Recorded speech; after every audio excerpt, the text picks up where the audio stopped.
Hi, this is GBC Client Service. Hello, thank you for calling. GBC provides you the platform to amplify your brand reach. When you advertise on our 7 TV channels and 18 regional and district radio stations across the country, please reach our sales department at sales@gbcghanaonline.com and telephone numbers 09605.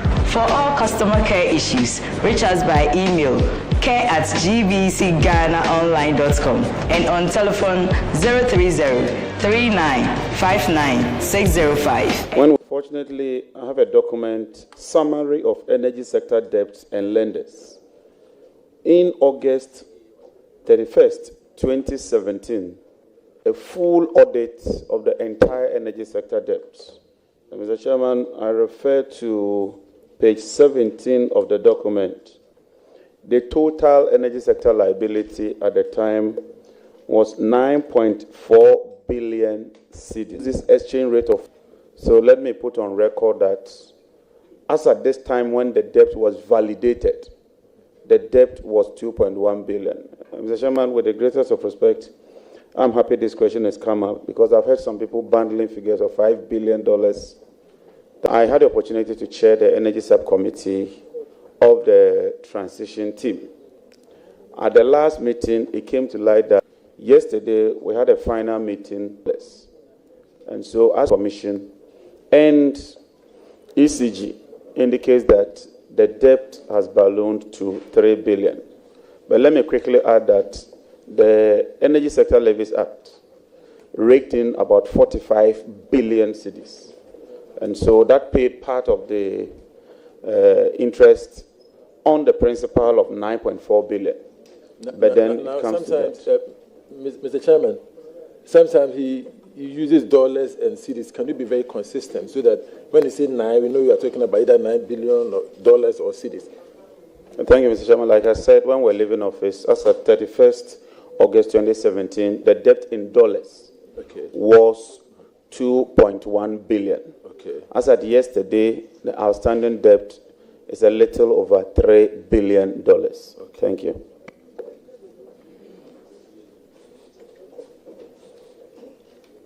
Any further questions? Yes, Mr. Chairman. I would like, at the time he was at the Ministry of Energy, they signed PPAs, which happens to be a take or pay. And whether the Honourable Nominee is aware, is the reason why the debt for the energy sector has ballooned to this level. Thank you, Mr. Chairman. It is true that some PPAs were signed, all of them with take or pay clauses.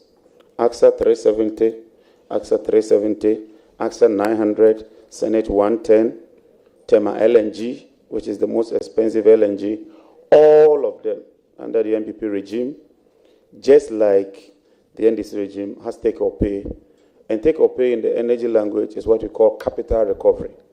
The developer would have borrowed money to set up the plant. And so that is a fact, it's not an opinion. 2, as to whether these take or pays contributed to these debts, I've done a careful analysis of the debt. If you take the gas, have our contractual volumes. So take or pay couldn't have been an issue. If you take most of the debt, you call the ATC&C, that's the aggregate technical collection and commercial loss, was 22% at the transition committee. And that is largely due, or that's what largely accounts for this huge debt.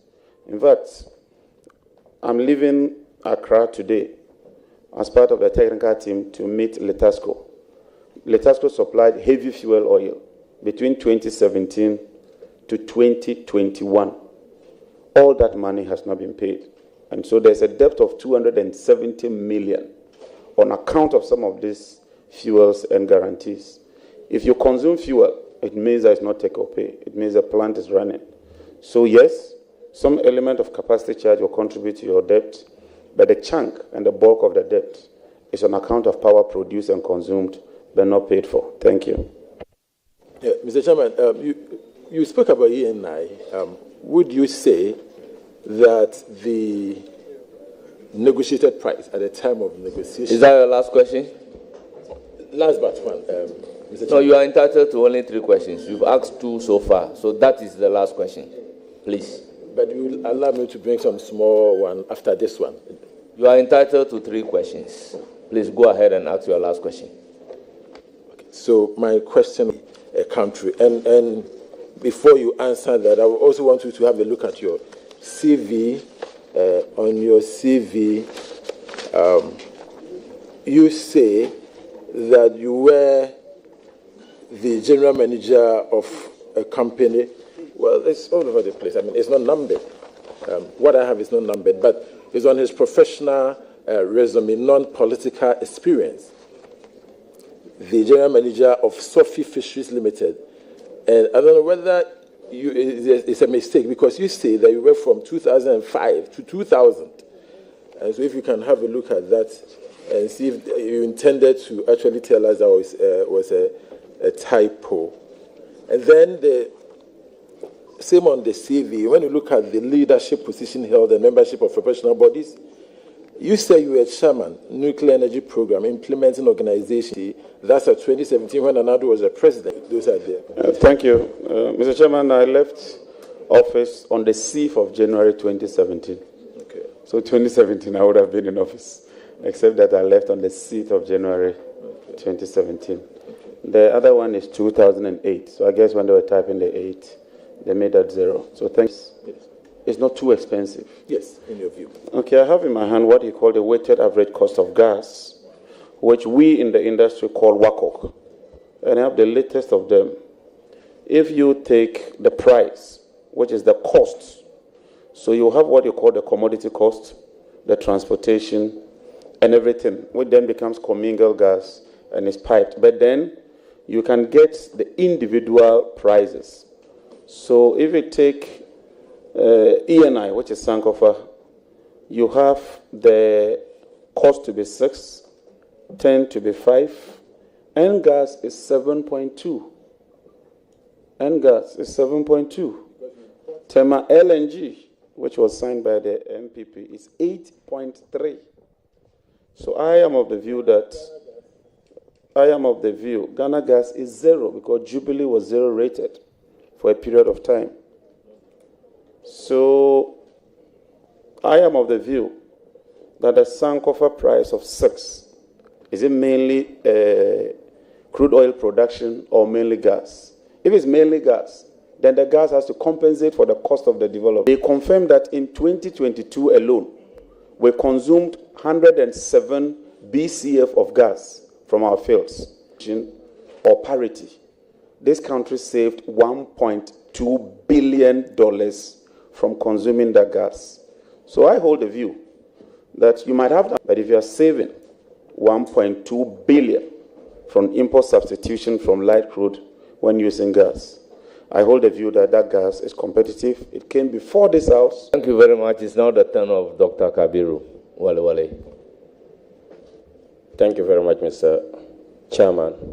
And I would just, before I start, congratulate my senior brother and seek the guidance of the chair as to whether will be allowed a follow-up question. Thank you very much. When the matter of ECG was up for discussion, you stated that the decision to have a private sector participation wasn't what was good for ECG. However, you were of the candid and considered opinion that to go. Fast forward on the 17th, on or around the 17th or the 7th of January, you were heard again on radio stating that you think that the only way forward was to have private sector of Ghana Electricity Company.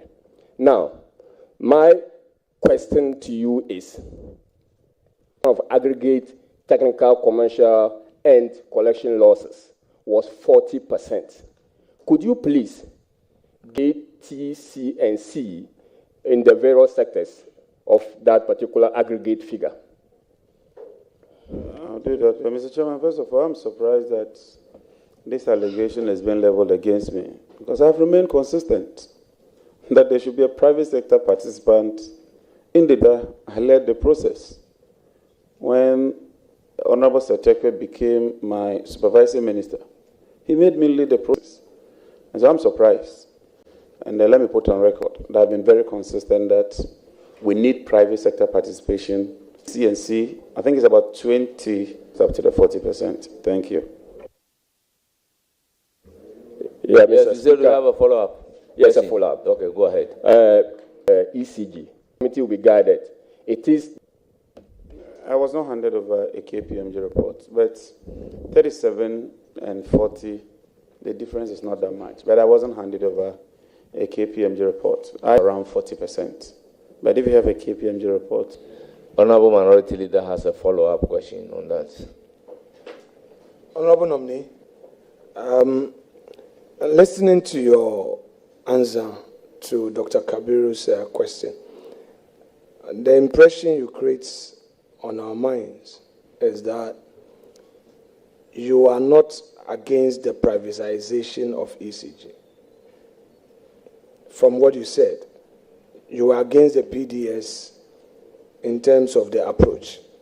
So can you tell us then whether your government is for the privatization, the full privatization of ECG? We believe that they should Honorable be Nominee, go ahead. chaired by technical aspects, legal aspects, financial aspects, and some industry players, and even somebody from the consumer. Best practices. Would the concession approach work or a full privatization work? We will stay off as politicians, let them get the framework of Ghanaians, then we can set the standards using an RFQ, an RFP, and then a competitive tender process. Let me make this clear. We are not going to do sole sourcing when it comes to the ECG private sector participation. Competitive, so we make progress. And so we have a follow-up question. Honorable Nominee, so can you let us know the time frame for this engagement? Because Ghanaians will be anxious to know. We have done is my target approval, but give and take within this year, we should be able to do that because there are lessons that we've learned from the previous concession, and so that will be the building block. But like I said, we want to do that in a very transparent, open manner. Mr. Speaker, I've not. Okay. Any questions? It's now the turn of Honorable Azikadongo. Thank you very much, Chairman. First, I want to congratulate my younger brother and to commend him for the speed with which he supported the president to resolve this issue. I have heard you mention some numbers. You said the bill we left was about $2.1 billion. But you said today it's about $3 billion. Can you situate that in our reporting currency? What does that mean? $3 billion means what in cities? Mr. Chairman, when you use an exchange rate, we've moved from about 9 billion to 45 billion. It would have been worse. What is even kept it at the 45 billion is that another 45 billion has been collected on account of the Energy Sector Levies Act.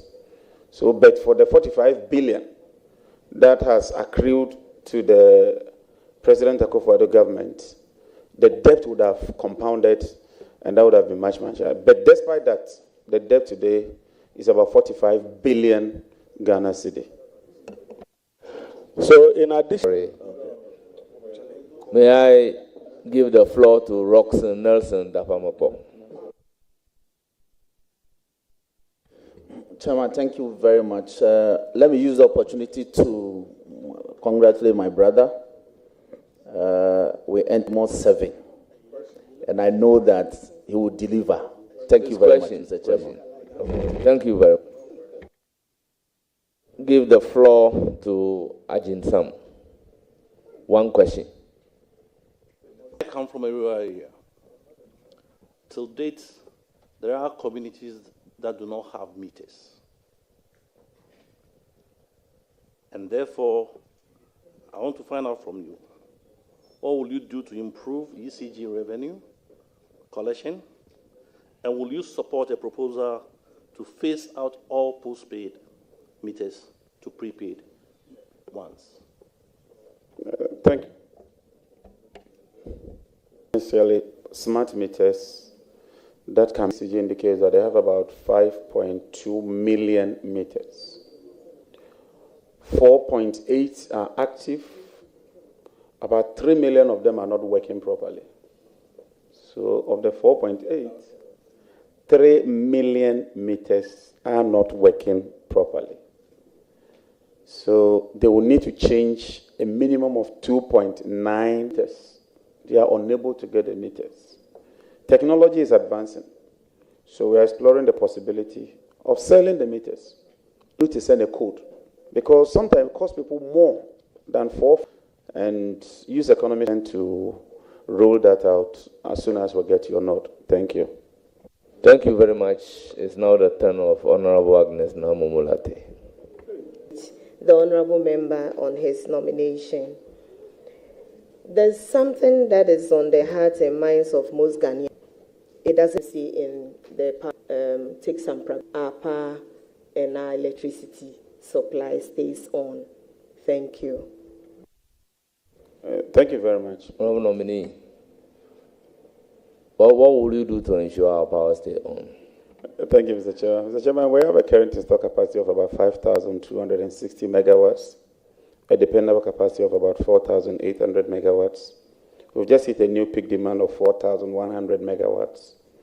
Our grid system is very, very resilient. We've upgraded a lot of our lines from 161 to 330 and 3. The first problem we need to address is the issue of fuel. Fuel supply is a major, major problem confronting the sector. Currently, we have a deficit of about 40 to 60 mm of gas. If you take the gas from ENI, gas from Jubilee 10, and then gas from N-gas, and you put all together, you still have a deficit oil. Our immediate objective will be to bridge that gap. We've met Jubilee partners. We've spoken to the partners and the operators, Talo. We've also spoken to Ghana Gas. They are currently doing 100 mm SCAF. We are confident that if they do some, and we have some liquid fuel reserves as a backup, we should be okay. The next one will be to deal with the Talo of 100 million. They are threatening to cut back. ENI is threatening. So we need to deal with the financial challenge on energy sector related payments. That's more than your capital expenditure, including even your goods and services. So we have to look at how to drill down and bring about. The leader have a follow-up question. On the letter was Minister of Energy portfolio. You are aware of that? Leader, with the greatest respect, I've seen it, but I'm only a nominee. No, I'm saying whether you are aware. I'm aware. I am. Yes, leader. Very well. If it was for 23 days, as you agreed, then are you equally aware that GMPC, which has a contract with Stratcon for the supply of 12 million liters of HFO, is still supplying this to AXA? You are aware? I've checked on that, and GMPC has indicated that they don't have such supplies. If they don't have such contract, is there an arrangement where these supplies are delivered to them? I've done my checks, and I can tell you that based on my check, there's no such arrangement. Okay. Now, would you be surprised to hear 19,561 tons? I will not be surprised, and that's. But so, have you become aware? Leader, you know the rules. A follow-up question must not exceed a certain limit. Yeah, so I think if you wouldn't mind, I can give you the floor now to ask your questions. Latte's question had made certain pronouncements. I only was breaking it down because I didn't want to put all together. I'm not dodge me. I only wanted to break it down, else I could have put all together as a composite question. I didn't want to. You are aware that on the 6th of January, 19,561 tons worth of HFO was supplied. But your issue is that there was no contract, so it will be investigated. But that was supplied. No, I didn't say that, Mr. Chairman. I didn't say that. Okay, no problem. Now, on the 8th, would you be surprised to hear that on the 8th January, to 44,124 was also supplied? Mr. Chairman, with the greatest of respect, I need your guidance. Leader, I respect you. The leader is asking me whether I will be surprised to hear that fuel has been delayed. Have you become aware? On the 8th of January, this is official record, and I would respectfully make a copy available to the committee. And so, enough to cater for 23 days. Sinon Asogli, therefore, which is distillate fuel oil, 0. KTPP, distillate fuel oil, enough to cater for 1.5 days. Now the HFO. On the 8th of January, AXA, 440 meter cube, enough to cover for only 6 hours. So officially, I wasn't aware that some so-called 40,000 has been deposited. The use of the word so-called. I mean, just not to I'm sorry, cause Leader, controversy. I'm sorry. Thank you for the guidance. You know, you've done well so far. Leader, thank you. So on the 9th of January, I got information that some people were discharging some heavy fuel oil into the tanks at AXA because of these shortages of fuel. And like I told you, on the 8th of January, we had only 6 hours. In fact, they said that taking even the minimum requirement, it could last for only 5 hours. When I heard of it, I inquired. And then the AXA MD told me that some people had come to the people's name here, and you know why. I made it clear to them that those people were no longer in office, and they had no mandate on the 9th of January to issue orders to him to receive those fuels. I called ECG. ECG was not aware. I called VRA. They were not aware. I called the ministry. Solomon is here. They are not aware. I called GMPC. They are not aware. So I advised the chief director, matter of further investigation on an assumption of office. With your kind leave, we shall investigate that matter. Thank you very much. Thank you very much. So they delivered it or they couldn't deliver at all? Are we in receipt of that at the time you became aware? As far as I'm concerned, officially, government is not in receipt of any such delivery. They were in the process of delivery, but without any authorization to deliver, we thought that they should hold on and let's do what is right and proper. Thank you. So the 5 hours that you put up. Okay. Did I take the floor? Took place at the Independence Square. The media reported that you had alleged or you had said that we had only some 5 days of fuel. 5 hours, yes, 5 hours. Considering the fact that in your answer to me, you had indicated that SemPower had fuel that could last us for 23 days. And the 23 days, or would you want to shed some more light on it for clarity's sake? Mr. Chairman, there's nothing to reconcile. I was specific. I said we have 5 hours of HFO. And it's true. We had 5 hours of HFO. I said we had 0 hours of DFO for Sidona Sogli. And it's true. I gave a breakdown.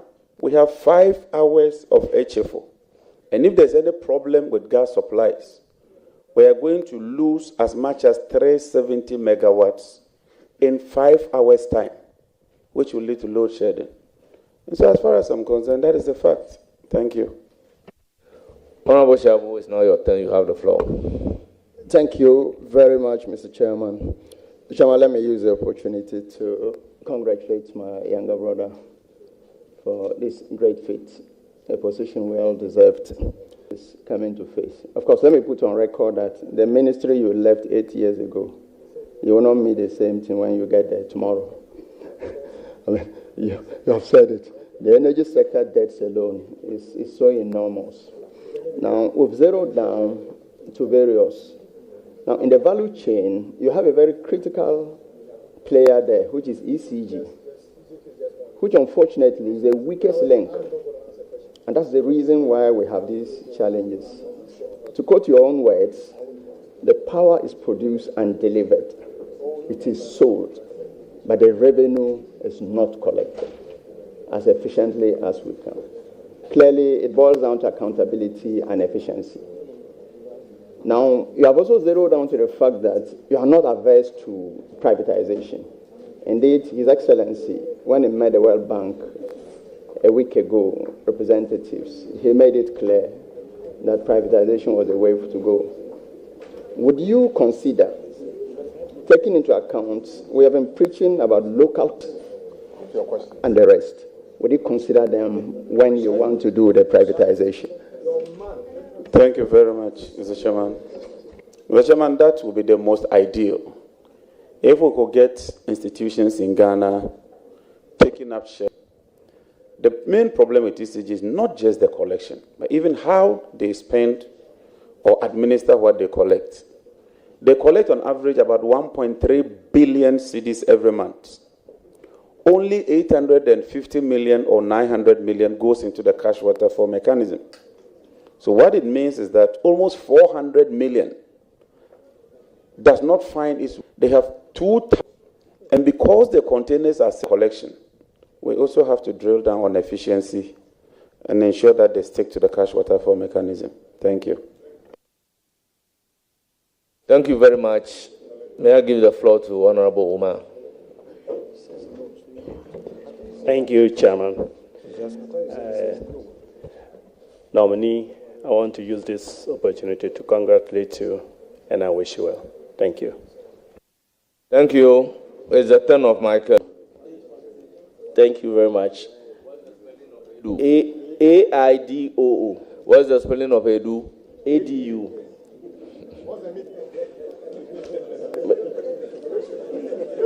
Thank you, Mr. Chairman. Go ahead with your question. Thank you. Honorable nominee, congratulations. Looking at your CV with your experience and vast background in the energy sector, I believe you'll be conversant with the questions I'm going to ask. One of the major challenges... Are you saying questions? Yes. Please, we are entitled to a question. Okay. One of the major challenges 2023, you are that the G4O, that's the good for oil policy, was opaque, clandestine, and a charade. And then you also said that it's going to promote smuggling of gold across Ghana's borders. This policy is not well thought through. Now, Mr. Nominee, I believe after your nomination, you've had cause to meet the management from Boston and MP and other stakeholders. If you, what will be your position on the good for oil, taking into consideration that most of the importers who are bringing fuel to Ghana, one of the issues they look at is the issue Honorable Member, his position on gold for oil. Is that not the question? I'm not done, Chairman. Is that the question I'm asking? No, I'm not the done. question? The question is coming. So, what do you mean by what is your position on gold for oil? It's the same question. So let me round up. Thank you, Chairman. Well, I will forgive you because you are a first timer. So, considering that most of the importers consider the issue of forex as that issue, and there is scarcity of forex, and in a month we need about 400 million USD to import petroleum products. So, what will be your position on the good for oil policy, and how are you going to fix the issue? If the question is, what is... Chairman, I referred out gold for oil policy. Bank of Ghana governor announces. And so I think that they are rather vindicating my position that it was not well thought out. If it was that good and it was solving the problem, you don't phase out a pot that will come out with a model that is fit for purpose, that ensures that we account for the good. Honorable Tefos has already indicated that we want to form a gold board, which will aggregate all the gold. We have an escrow account where the forex or the hard currency would move into, so that we'll use that to support fuel imports, but also support the payment of IPPs and the payment of gas. Turn of Honorable Yerga.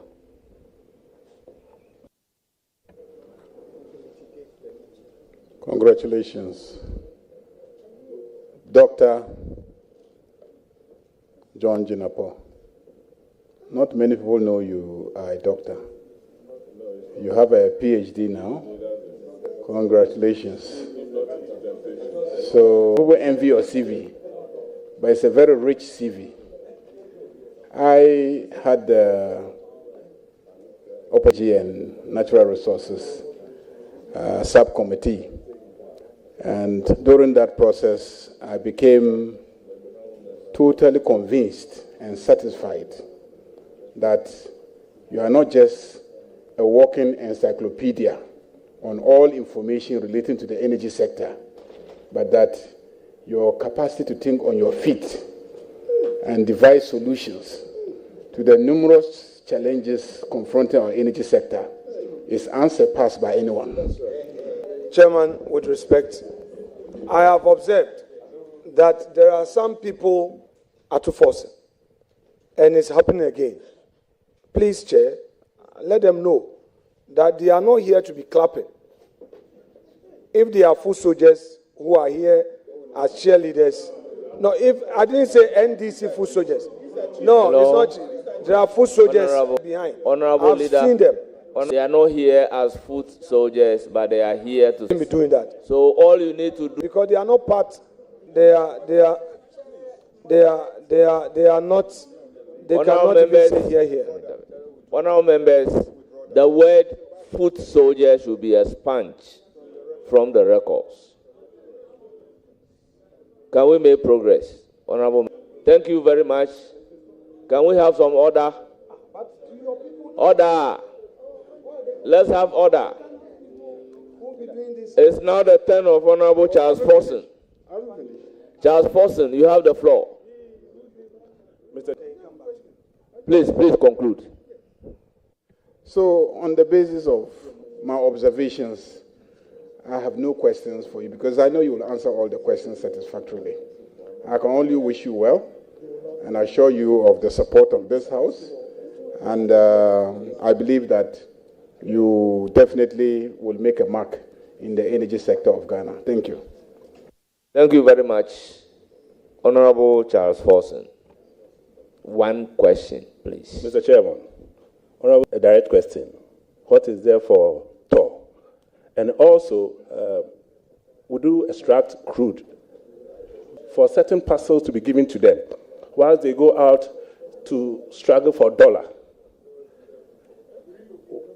What is the way forward? Thank you. Well, Honorable Member, is your question saying what is there for TOR or what he intends to do for TOR? The plan. He understands it. Honorable Nominee, you may answer the question the way you understand it. Thank you, Mr. Chairman. Honorable members, you may be aware, there's a Petroleum Revenue Management Act, Petroleum Holding Fund. It's a 45,000 barrel capacity refinery. The norm is that these days people are moving to huge refineries.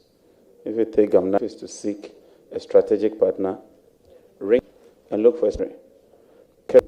So that will bring the refinery back. Because about it. Thank you. Thank you very much. I will now let me congratulate my very, very, very good brother, JJ. Congratulations. JJ, a lot of questions have been asked of you on the downstream. Let me take you to the upstream sector. And I'm sure, I know you've been briefed by the ministry and officials from GMPC about the program around Mampong Agogo area. Add value to what comes on full stream to add to the revenue base of the country in the energy sector. Thank you. Thank you, Mr. Chairman. You are right, because in the upstream barrels in 2019, 2%. And if nothing is done, I intend that we'll review that immediately. We'll find those agreements at 919. All our neighbors, their current and participating interest is 10%. And as we move through the energy transition, you must quick and incentivize you aggressively, even as we go through the energy transition. Thank you. Very much. Any further question? Yes, Minister, you know the issues around it. So what are some of the steps that your good self will be putting in place? You just mentioned that you are going to Dubai to meet with Letasco. And we want to find out what strategies you are going to put in place to attract some of the big players since investment. So first is the incentives. We have a standard incentives for all the fields. That cannot work because you have deep water, you have ultra deep, and you have shallow water. It's more expensive and technologically demanding to do deep water. So the incentives for deep water should be different from that for shallow water. Then the acreage, the size. And these legal cases that we are losing in court, it hurts us a lot. The first option should be to negotiate. Many. So we intend to sit around the table and dialogue. The trip we're meeting Look Oil to work on and try to resolve them. I'm turning the clock around and attract the oil majors. Thank you. Thank you very much. Any further questions? Yes, fine. But before then, little or no investment on part of government of the Republic of Ghana. Is that the understanding? No. Chairman. Not necessarily, Chairman. That's why we have SPLOCO. And SPLOCO is the commercial wing of GMPC. Very well. Which must take a stake Very in some well. of these fields. Just for you to clarify the point. Thank you very much. The caucus or committee. So I'm no longer a striker. I'm now playing a libero. JJ, what are your primary objectives for the next 4 years? I pray to God you are not reshuffled in the energy sector, that during John Jinapor's era, issues of power theft, issues of transmission loss, arbitration issues in the past 4 years, as one of the youngest ministers of energy in the Republic of Ghana. I wish you the very best, my good friend. Thank you. Thank you. Your answer to the convoluted question. Mr. Chairman, I must admit that it's a very difficult job. And as I get a briefing every day, I'm reminded that I'm stepping into a very, very difficult job. I want to remember it as a young minister who insists on, more importantly, honesty.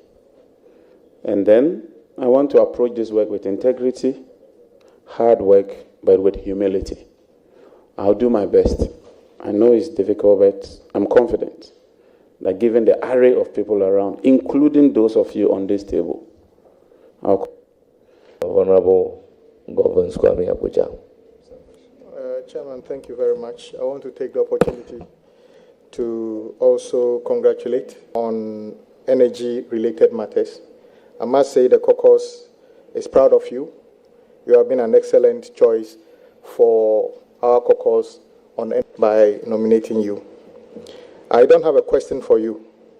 All I have to say is that those of us who dwell in the villages, in the past 4 years particularly, many of us anticipated extension of electricity to cover many of our villages.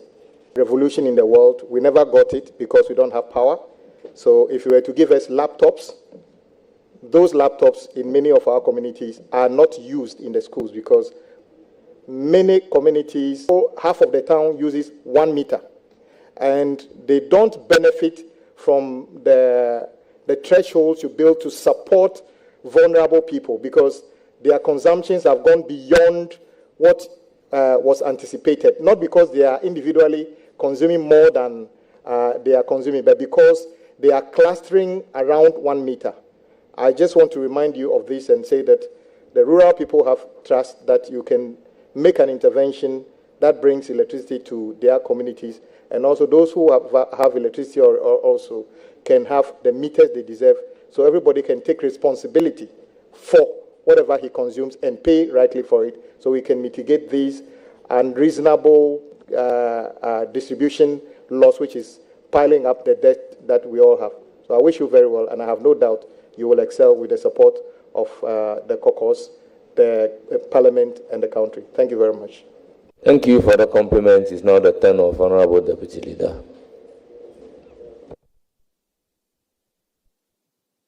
Very much, Honorable Jinapor, and I wish to take this opportunity to congratulate you for your nomination as the Minister Designate for Energy. I'd like to commence this interrogation by going through your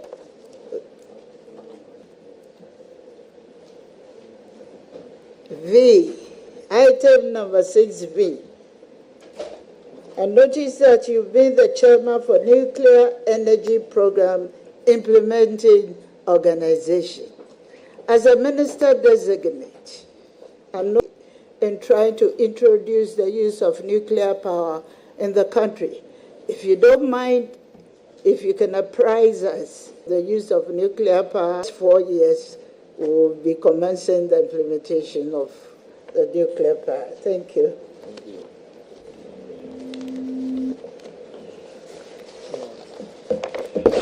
It's now the turn of Honorable Deputy Majority Leader. Yes, to answer the question.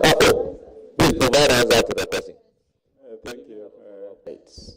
They've also identified 2 countries, China and the USA, and they've identified 2 technologies.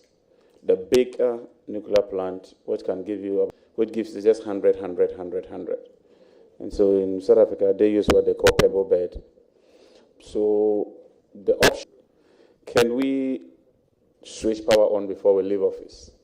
And nuclear has serious milestones. And so the information I have is there's a lot to do, and we'll try and push it to the best of our ability. Thank you. Thank you very much. And, further question? Yes. I'd like to know that there's the proposed merger to be, and how are we going to implement that kind of merger? Thank you. We believe that we can merge Bui Power and VRA so that you have something like Ghana Power Company or whatever. We do not intend to privatize.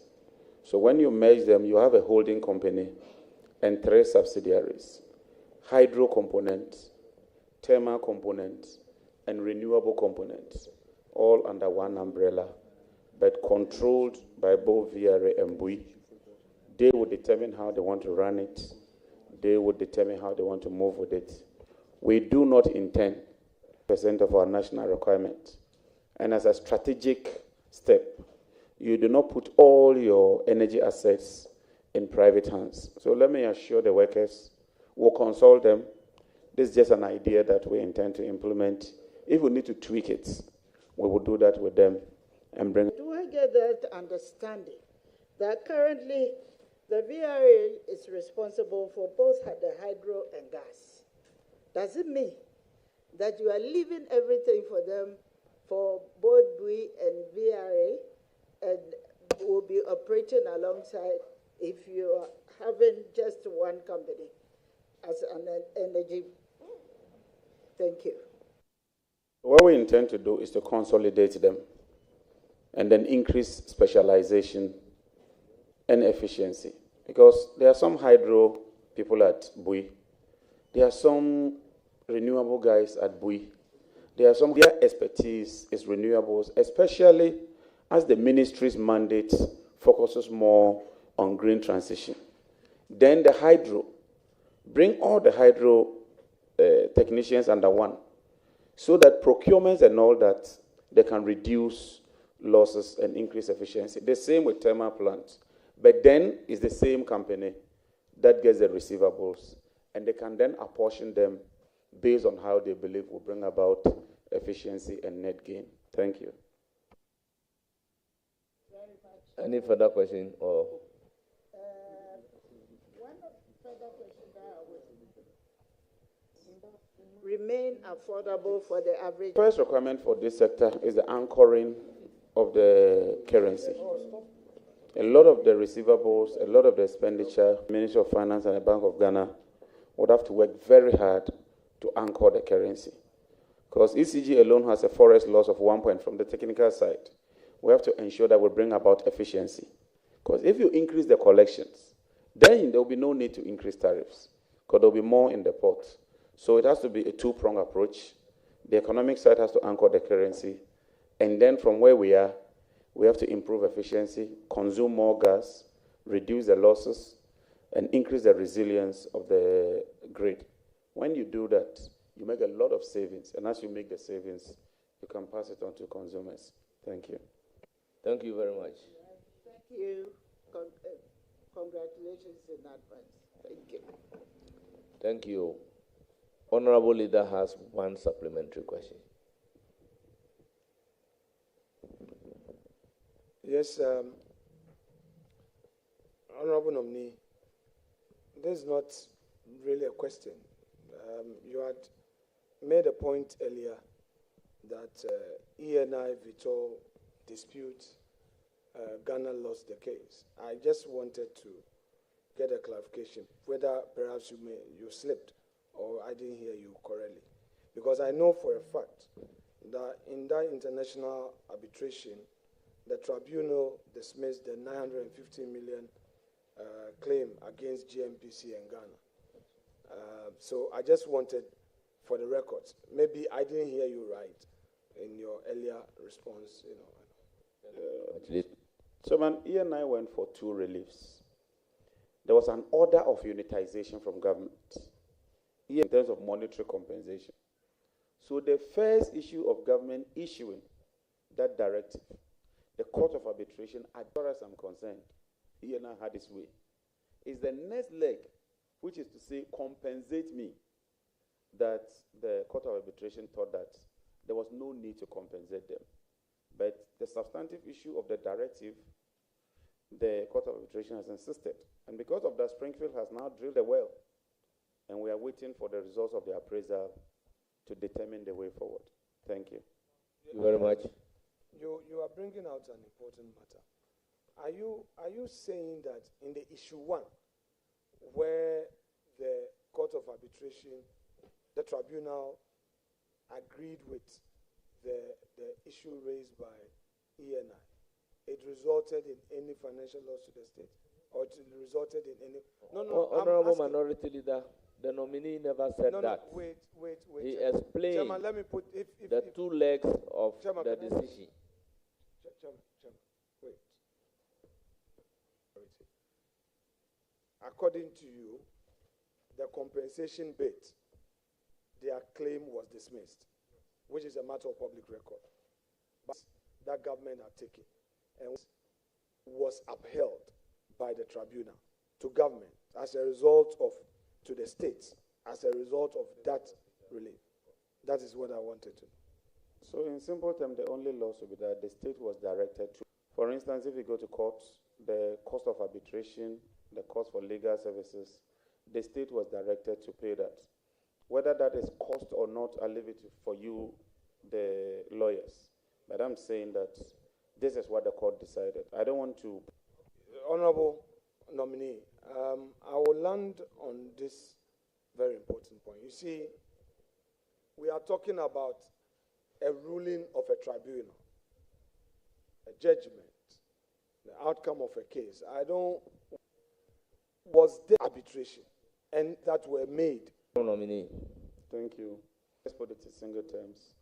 He says that male and that no, government is wrong. You can't just access to marry. You are jumping the gun. And arbitration upheld that.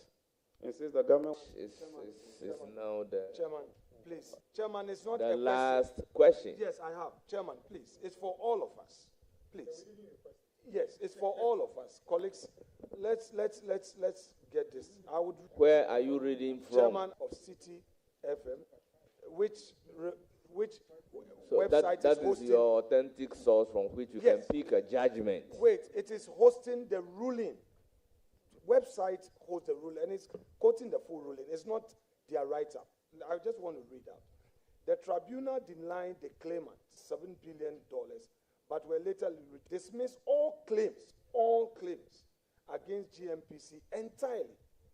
Additionally, the tribunal rejected the claimant's request to declare that Ghana breached petroleum agreement by refusing to withdraw or prevent reliance by third parties on the unitization. Notified the High Court, Court of Appeal, and Supreme Court of Ghana that the unitization directives were issued in breach of the petroleum agreement. I mean, this is a matter that I'm lifting directly from the ruling. I just want to bring it to our collective attention. So I'm just saying that there was no such claim, such order made against any of the respondents from the ruling. It does appear that maybe because you were in a hurry to read, you jumped one line. Let me just read that for you. However, the tribunal find that in the circumstance in which they were issued, the unitization directive breached the petroleum agreement. I will not want, which is a legal matter. The last So I will do. for you. No. The last I will do is to trade my profession. I will not. I will not. I am reading up to the end. I am reading up to the end. Respectfully, it reads that the tribunal dismissed all claims against the GMPC entirely. In the minimum, my law is okay. Additionally, the tribunal rejected the claimant's request to declare that Ghana breached the petroleum agreement by refusing to withdraw on any paragraph. I wouldn't want to put my reputation on the line on this. The last paragraph reads, the tribunal also dismissed the unit. Gentlemen, thank you very much for the education. Once you give me the nomination, I'll consult the Attorney General. The Attorney General will guide me. Thank you very much. Well, thank you very much. In the midst of the disagreement, I'll give the opportunity to Honorable Ayarika to read what is also happening. Please go ahead and read. This is the report. It says that Ghana has suffered a setback in an international arbitration case concerning its attempts to unitize offshore oil fields, but avoided potentially significant financial damages. So there were two issues. Ghana sought to get them to unitize. And in that respect, Ghana suffered a loss because the court did not agree with Ghana. But then, so please, why? You can read from a website, I cannot read from a website. Please, it's here. Reading from the website. We're all reading from the website. Yes. It's here. You can. So, honorable members, I'm giving it to you. Take it. We can allow the contradictions. So we make progress. Honorable Deputy Chairman, Majority Leader, you have your turn. Chairman. Minority Leader, Chairman. I plead Chairman, with you yes, with all Chairman. you are relying upon. Chairman. So, in Article 78 to Honorable Majority Leader, I may come back to you. So please, I may come back to you. Okay, Chairman. I may come back to you. Chairman, Please. with that said, I will rest my case Yes. to allow So, Honorable you Amapua. to come back and deal with this Amapua. matter. Thank you. Yes, what is? People are watching us. Right from the beginning, the respected minority leader kept asking to be indulged. He would end his presentation, and that becomes a whole new presentation. And he keeps insisting, indulge me. And even when you give opportunity to somebody to speak, he will make sure that you give him the opportunity. Right now, his turn has passed. Please, it's now the turn of Honorable Boa. Today, we beg you. Honorable Boa, you have the floor. Honorable John, and I am very, very proud of you. I think that you are sitting in that chair because you were dedicated, you focused on humility, and worked your way up, you became our ranking, and you led a team for Energy Minister. I have three things that I want to guide you. You may not even answer them. But you know that the upstream were 37% and continuing the last 8 years, the 3 producing fields that we brought on stream, netting has been added. You talked a lot about that will really engage your attention and the strategies to increase oil production and bring the big boys back. And I know that you've talked about that. We need to really get to gas efficiency and make sure we get gas security. That is the key to the energy sector. And I'm very sure that you focus on that as well. I think you've talked about the indebtedness. I'm sure you will tell us that when we were leaving power, how much we left in debt, and whether or not it's true that we left $5 billion. The issue why the energy sector is now energy, the issue of renewable energy as well. The last point is the issue of SML and all the issue of transparency. That again. On that note, I will. Any short response? I cannot but thank Honorable Bua. I stepped into that ministry knowing nothing about energy, but he's been very, very useful as a mentor, and I can only thank him.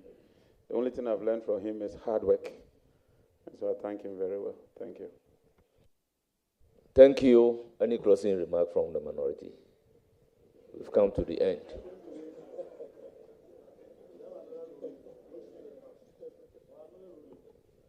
Chairman, we experience ups and downs. We experience ups and downs and opportunity to discuss it on the floor. And I would also want to plead with colleagues that if you didn't get the opportunity to raise any issue by way of question, the next stage of this pre-approval process would be the debate on the report of the committee. So you would have the opportunity to raise all other issues endogenous on these 2 nominees, and we see what next to be done. Thank you so much indeed, Chair. Thank you very much, Minority Leader. Let me post and to say that thank you very much. Thank you, Mr. Chairman. I'm most grateful. Well, then you are discharged. We then. No, wait before, don't call him.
pleasure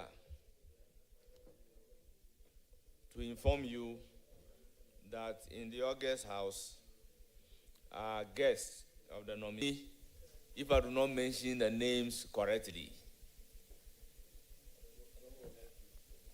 Aigbe man is being called upon to mention names of people from Zwanrugu. We have Afegara the third, with his divisional chiefs, chiefs of Kaiti, Naba, Azangzi Yuri, and the Zangdana, Naba, Ayamga, with the secretary to the chiefs, Alhaji Abubakari. We also have Madam Victoria Asingri, an auntie to the nominee. We have Mr. Tony Lita Esquire, partner, Lita Brew and Co., law firm, friends and lawyers to the nominee. We have Ame Efa, Hardcastle partners, Lita Brew and Co., friends and classmates. We have Miss Charlene Maxwell, businesswoman, a friend to the nominee. We have constituency executives of Balkan East constituency, led by the chairman, Mr. Akolgo, senior brother of the nominee. We have lawyers from Ayine and partners, led by lawyer. We have chief and chief of Dagari, Nab Kangampuya. We also have Suebutu. We have chief of to the committee. Thank you, Mr. Chairman. I'm talking about the guests. Oh, the guests. Thank you. Yes.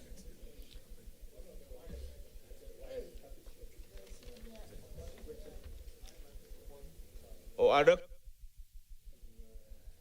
the wise man, former member of parliament for Zebila, and a member of the Constituent Assembly, Honorable Cletus Avoka. Somebody will ask you what is Constituent Assembly? What is Constituent Assembly? That's the net. Well, they want me to say they drafted the 1992 Constitution of the Republic of Ghana, of the Attorney General, and to the minority leader and the ranking member, whether he has some preliminary observations. Thank you very much.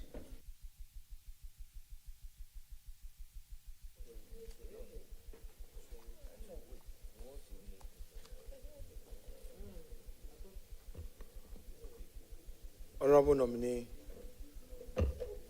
thank you for being here.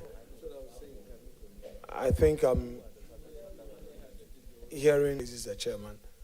I may want to yield to that. So you take the oath, and then after that. Please go ahead, make your comment. We'll take the oath. I note from the letter that on reference letter from the Jubilee House has your name as a third person, Dr. Dominic Akuritinga Ayine, MP, and it says that Minister Designate, Attorney General, and Ministry of Justice.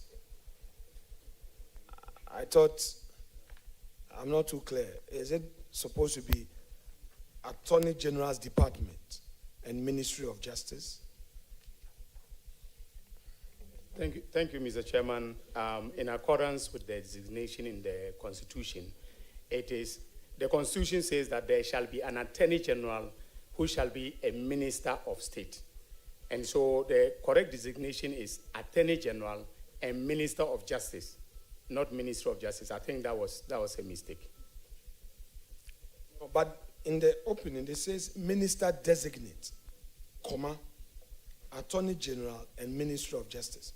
So I'm asking that the minister designate, should it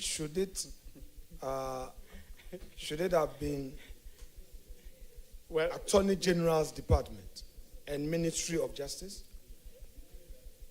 Honorable members, preliminary comment doesn't take the form of questions to nominee. So I would plead with the Honorable Minority Leader that if his preliminary can pose a question to the nominee. Thank you very much. Apart from the Minority Leader, no member of the committee or a friend to the committee need to swear the witness in. Chairman, I'm sure as your colleagues, we know what you stand for, and we want to assure you that the exercise we will undertake this evening will be done in utmost good faith and with utmost respect to you. Please, your practice has taught you that when you get an adversary, a witness in the witness box, you do all you can, but it's not to be taken personal. That you're already aware.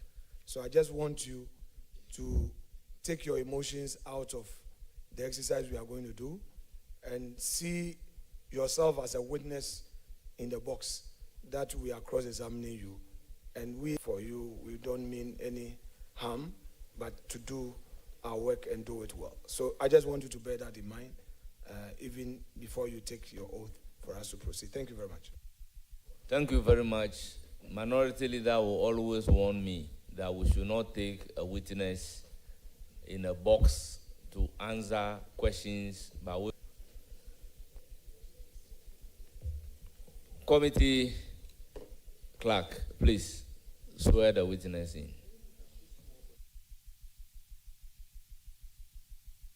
Thank you, Mr. Chairman.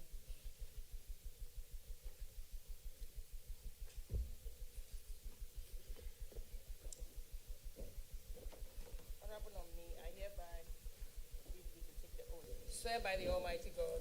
Swear by the Almighty God. That the evidence I shall give before this committee. That the evidence I shall give before this committee. The whole truth. Thank you very much. The Minister Designate for Attorney General and Minister for Justice. Subject matter committee members from the minority. The floor. Dr. Ayine, welcome to the committee, and I'd like to congratulate you for your nomination. As for the approval, it's yet to be done, so I'm constrained. We know ourselves from practice, even though you are my senior at the bar. We cross swords in the case of the Henry Nana Boakye versus Attorney General, when you were the Deputy Attorney General. And subsequently, we found ourselves in the same aisle in the case of the Republic versus Dr. Kwabena Dufo and 8 others, when you were the initial attorney. So welcome. Doc, of particular concern to me is what I filled Reset in Ghana 2020 at page 142. You have stated that 142 of the Constitution and pass a law to reintroduce the Community and Circuit 59, but abolished under the Courts Amendment Act 2002, Act 620. It is of concern to me because we all know what the tribunals did. In fact, the literature which captures the footprints of the tribunals. African Watch report on human rights.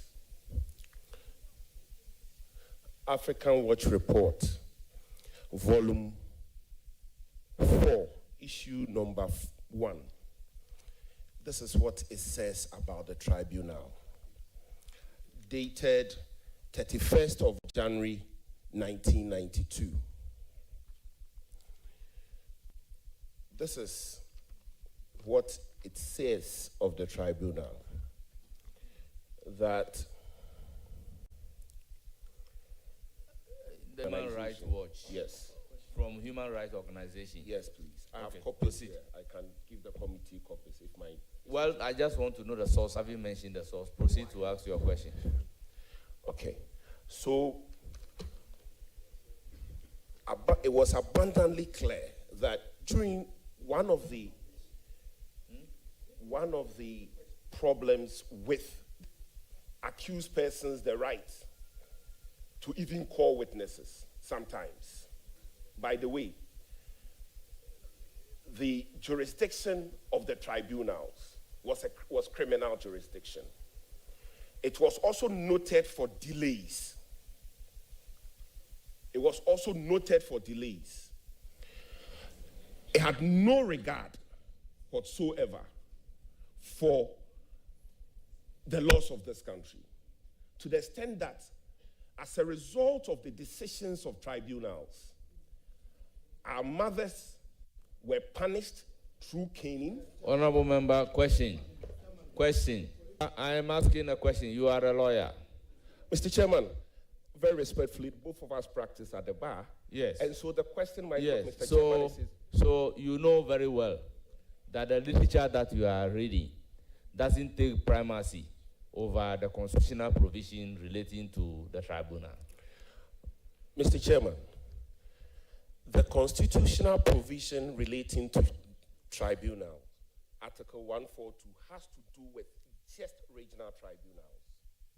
It is not related to district and community tribunals.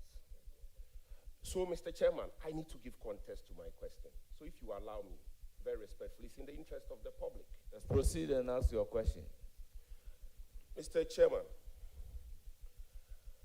so what the tribunal did, we are all aware. Indeed, when you look at the National Reconciliation Report, it captured extensively. With all due respect, go straight and ask your question. You have laid enough foundation for your question. Mr. Chairman, I think that, Mr. Chairman, this is not an argument, Mr. Chair. I'm only asking that you indulge me so I lay the right foundation and ask the right question. You've been directed by the chair to proceed to ask your question, so do exactly the same. In fact, in 2002, when the bill to abolish the district and regional tribunals was laid, one of the things, it was being abolished because of the breaches of human rights and also the cost associated with it. Is that why do you want to reintroduce something which is associated with the dark past of this country? Why do you want to reintroduce it? In terms of the criminal jurisdiction of this country, that you want to revisit and bring back the tribunals. Why?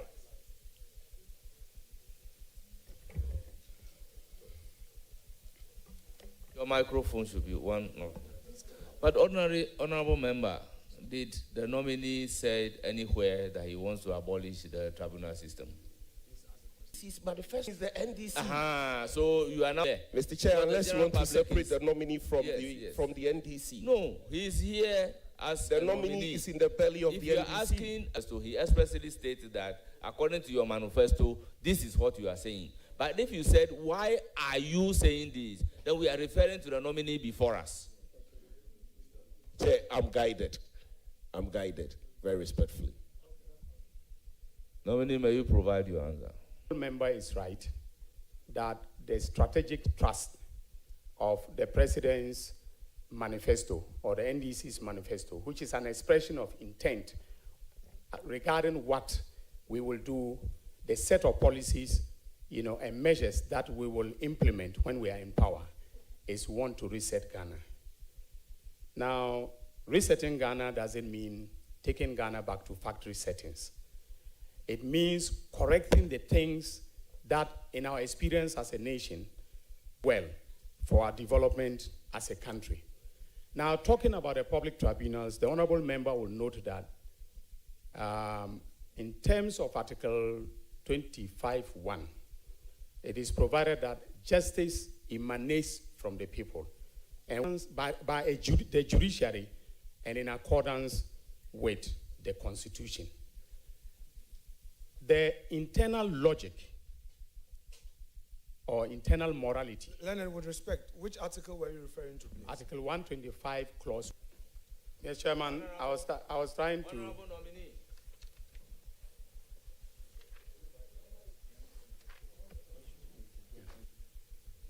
Honorable nominee, you are asked to read something without a permission coming from the chair.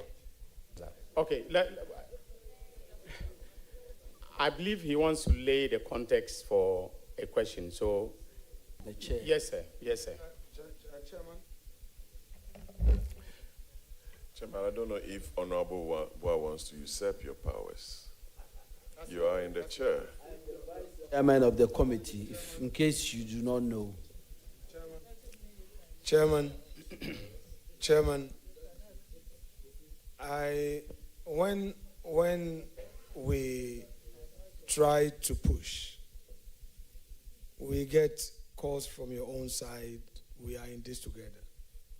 I do not want to also get a certain impression that chairman, in an attempt to assert himself, would want to do things to undermine this very process. In all humility, since morning, I keep using the word, I beg you. The nominee made reference to a constitutional provision to make a point. And I'm saying that read the provisions and explain your point. Then you come and say, yeah, but I am here with him. Honorable provided by Honorable Bafo. If minority leader wants to ask a supplementary question, at least he should allow the witness to complete the answer, but not to interject to say that read the constitutional provision without even the attention of the chair. As he references Article 125, he should read it in full to situate the argument rightly. Thank you so much. Well, the nominee even quoted the 1251 verbatim, but you may go ahead and read it. Thank you, Mr. Chairman. Article 1251 of the Constitution, that is clause 1 of the Constitution, says that justice emanates from the people and shall be administered in the name of the Republic by the judiciary, who shall be independent. Paraphrase it very accurately. And I was on the point that the internal logic of the laws, the PNDC laws establishing the public tribunals, was to ensure the participation of ordinary citizens in the administration of justice. And that aligns fully with the substantive content of Article 125, Clause 1 of the Constitution, because it says justice emanates from the people. In the context of Article 125, 1, the judiciary is the organ of state vested with the power to administer justice. And if the honorable nominee who asked the question, the honorable member, right, in that context, in the peculiar context of Article 142, the judiciary is defined to include the regional tribunals. What he left out is Article 142, I think, Clause 3, who says, and such other courts and tribunals as Parliament may by law establish. All right? So it creates, 142 creates the regional tribunals, which have coordinate criminal jurisdiction with the High Court, all right, in all respects.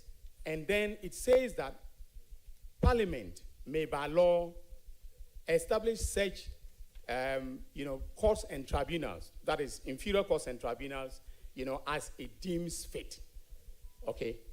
Now, to the question why we want to bring back the public tribunals. We want to go back and align with the internal logic of Article 125, Clause 1, that there must be participation by ordinary people in the administration of justice.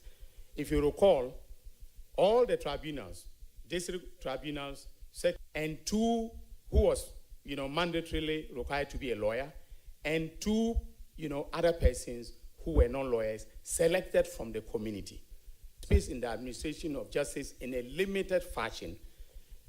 The PNDC, in its wisdom, broadened public participation in the administration of justice through the tribunal system. Now, you referenced a report by Africa Watch, of course, of the Center for Public Interest Law, a human rights organization that I founded and ran for 10 good years, that conducted public interest litigation and represented persons whose human rights were being violated. So if you remember the famous case of Sodom and Gomorrah, I was a lawyer for the thousands of displaced persons in Sodom and Gomorrah using the Center for Public Interest Law. And so we are, I'm very much aware of what Africa Watch stands for, right? But look carefully at the report, the date of the report. It will let you know of the coming into force of the Constitution, but the era prior to the coming into force of the Constitution. Now, when it comes to our... With your leave, the document you referred to, was it Africa Watch? Human Rights. No, but he said Africa Watch. No, let there be clarity. What? Yeah. No. Mr. Bafo, please, let's repeat again the full document you referred to, because we don't want a situation whereby Africa Watch will say that they have not made any publication. What is the name? Mr. Chair, this is not Africa Watch. Wait. And he's aware. It's not a Wait. The document is it an organization's report, or you are quoting from a publication? It's an organization's report. And what is the name of the organization? The organization is Africa Watch, Human Rights Watch Group. Okay, Leonard, then in reference to that, please quote it well. Respect. Yeah, thank you, Mr. Chairman. I was very much aware of the fact that it's the human rights wing of the Africa Watch, but I was just referring to it in the manner that the honorable member stated. So if you look at the date, okay, my hunch is that the empirical evidence for, a report dated very close to the first quarter, the public tribunals were administering revolutionary justice in the context of PNDC Law 1. Now, if you look at the land at the time, there was no human rights chapter. In resetting Ghana, we will reset it in accordance with the 1992 Constitution. And the 1992 Constitution is very clear, that the sovereign power of Ghana rests in the people of Ghana, in whose name and for whose welfare the powers of government should be exercised per land. That includes the public tribunals. I believe that it is not your view, honorable member, that the public, by Chapter 5, the human rights provisions and the entire Constitution, guided by the directive principles of state policy in Chapter 6. And so we are, the proposal in our manifesto is to re-establish the regional tribunals with criminal jurisdiction that is, coordinate jurisdiction with the High Court. And then we will have the circuit tribunals in all the in all the, the regions, and then also the district tribunals that will also dispense justice. Thinking, going into this office, is that we will enact a Public Tribunals Act. That will be comprehensive, and that will, contain restrictions in terms of the conduct, of the affairs of the tribunals and the human rights violations that are, referenced in the Africa Watch Human Rights report. Will hopefully not occur. Not under my watch as the Attorney General of this Republic. Thank you very much, Honorable Bafo. Before you proceed with your second question, Honorable Mahama Yariga has a follow-up.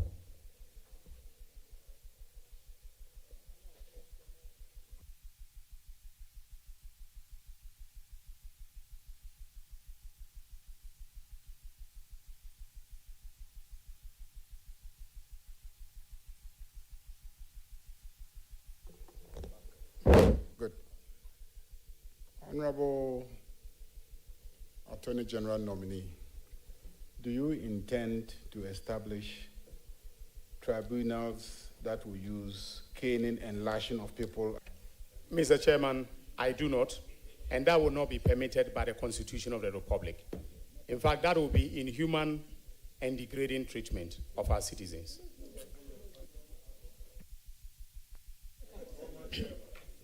Minority Leader also has a follow-up, so you may wait for your second question.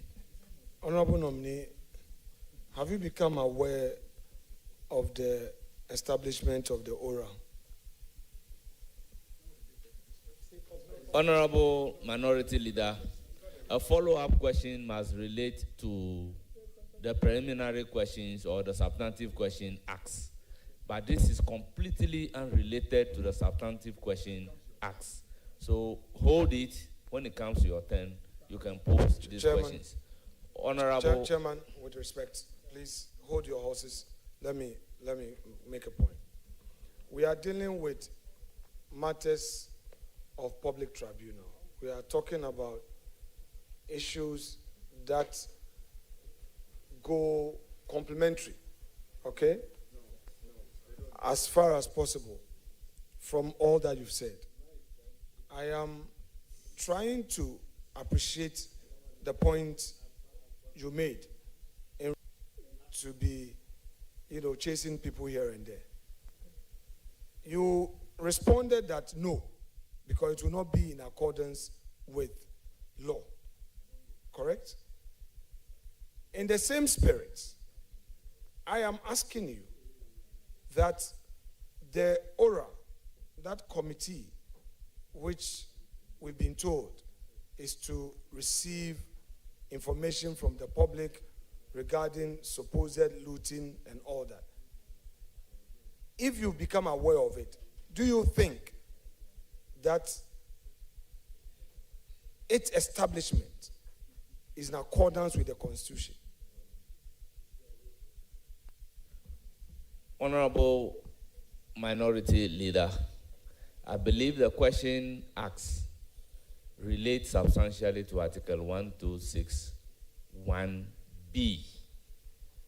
This oral that we are bringing in is not related to the establishment of the tribunal as stated in the NDC manifesto. So I reiterate the point that you can hold it when it gets to your turn. You ask a substantive question, but this cannot be accepted as a follow-up question. Thank you very much, Honorable Leader. Honorable Bafo, proceed with your second question. Leader, I cannot ask a member to proceed with a question, and then you ask that he should hold on. This is unacceptable. It's completely unacceptable. So, Honorable Bafo, proceed to ask your second question. Chairman, take it easy. Chairman, take it easy. Chairman, take it easy. Chairman, take it easy.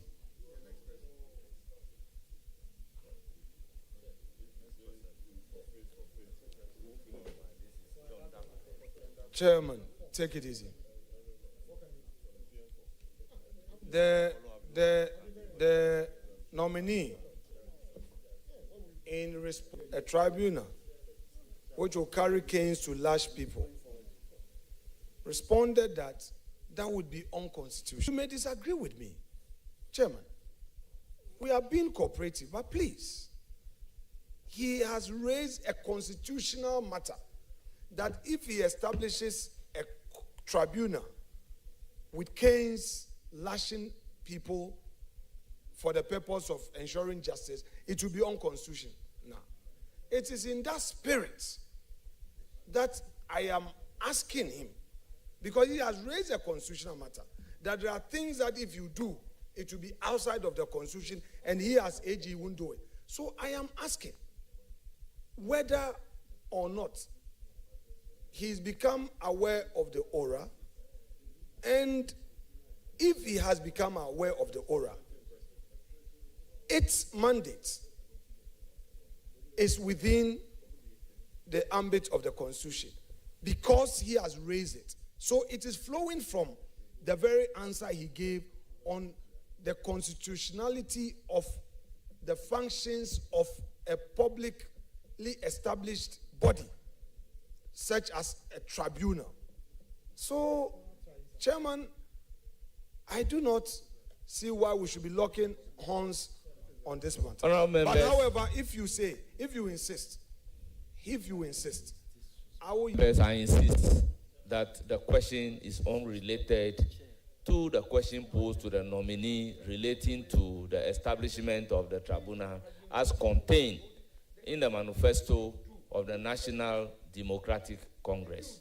Honorable Bafo, may you proceed to ask your second question. Honorable nominee, the question was, what is it that the high courts, regular high courts, are not doing that you need the tribunals to cure? On the question of the promise that you are not going to set up a tribunal that will cane people,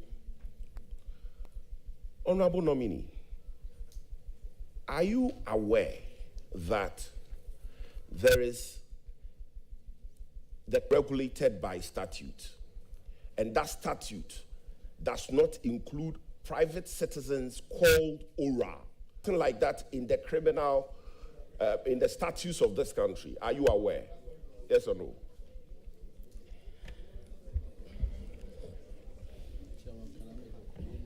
Honorable members, I know the nominee is capable of answering the question. But in our Criminal and Other Offences Act, as well as the procedure.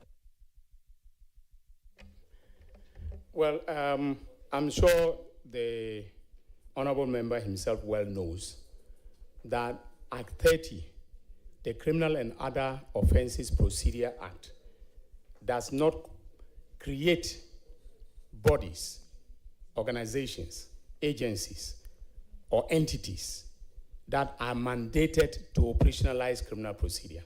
It merely lays out the procedure relating to criminal trials, whether summary trials, trial on indictment, and so on and so forth, and then relating to how you treat evidence in criminal matters. So it does not create bodies. So I would not, to your answer, now the question whether oral is legal has been raised, by various people within the media, all right? Oral is the Operation Recover All Loot. If you look at the preamble to the Constitution, it is very, very clear about what are the fundamental values underpinning the Constitution.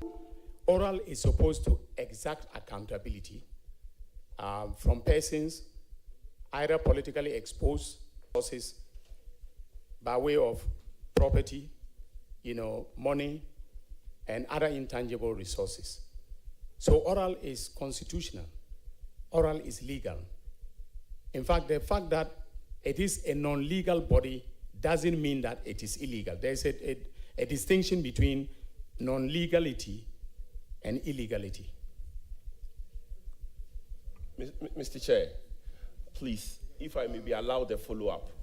Yes, you have my discretion. Before then, let me hear from Honorable Ayerga. Mr. Chair. He's coming in on a point of information. Mr. Chairman, if you open the Constitution to Article 41, Article 41 deals with duties of a citizen.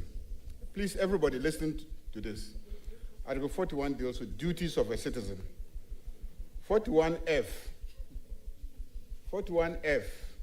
says one of the duties of every citizen of this country is to protect and preserve public property of public funds and property. So if somebody forms a committee to elicit information about instances of looting of public property and waste and resources, is it not to provide an avenue for compliance with this constitutional provision? This campaign, from the campaign that took place recently, see something, say something. If you see looting, say it.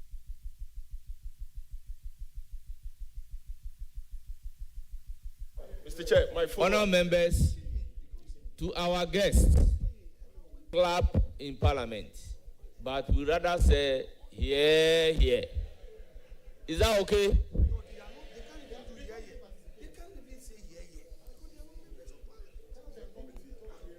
Honorable Ayerga, you are even for the point of information. Okay, you Mr. want Chair, to ask a follow-up question? Before my last main question. You are permitted to ask the follow-up question. Mr. Chair, it is very interesting to note that notwithstanding Article 41F, the Criminal Offences and Procedure Act, Act 30, provided or has made provision for investigations, arrest, and prosecution of criminal offenses. And it still doesn't include oral or private individuals acting. But my follow-up is this. My follow-up is this. Follow-up question. Mr. Chair, I plead with you to indulge me in the interest of Ghana.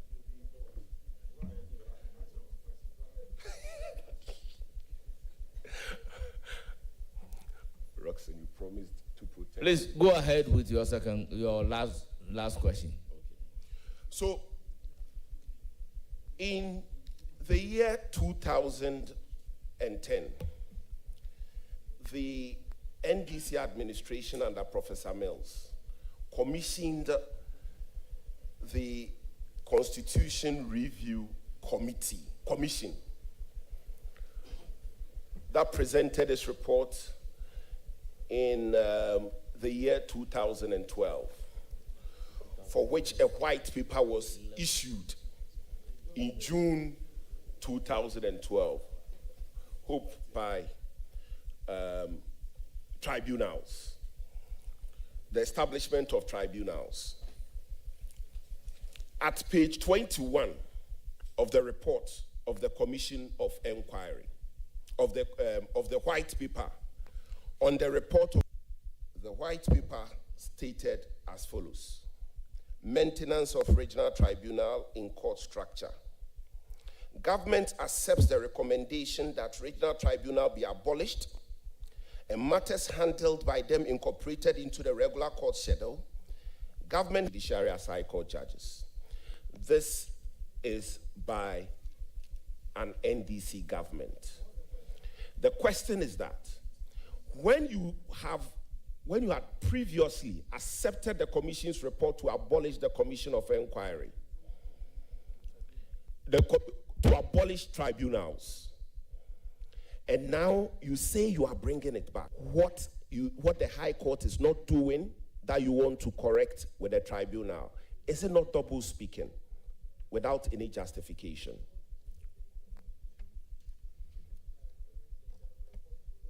Dated 2012, yes. So what is the result of the Constitutional Review Commission? I'm referring to the government white paper stating its position Very well. on the report. Very well. Honorable nominee, your response.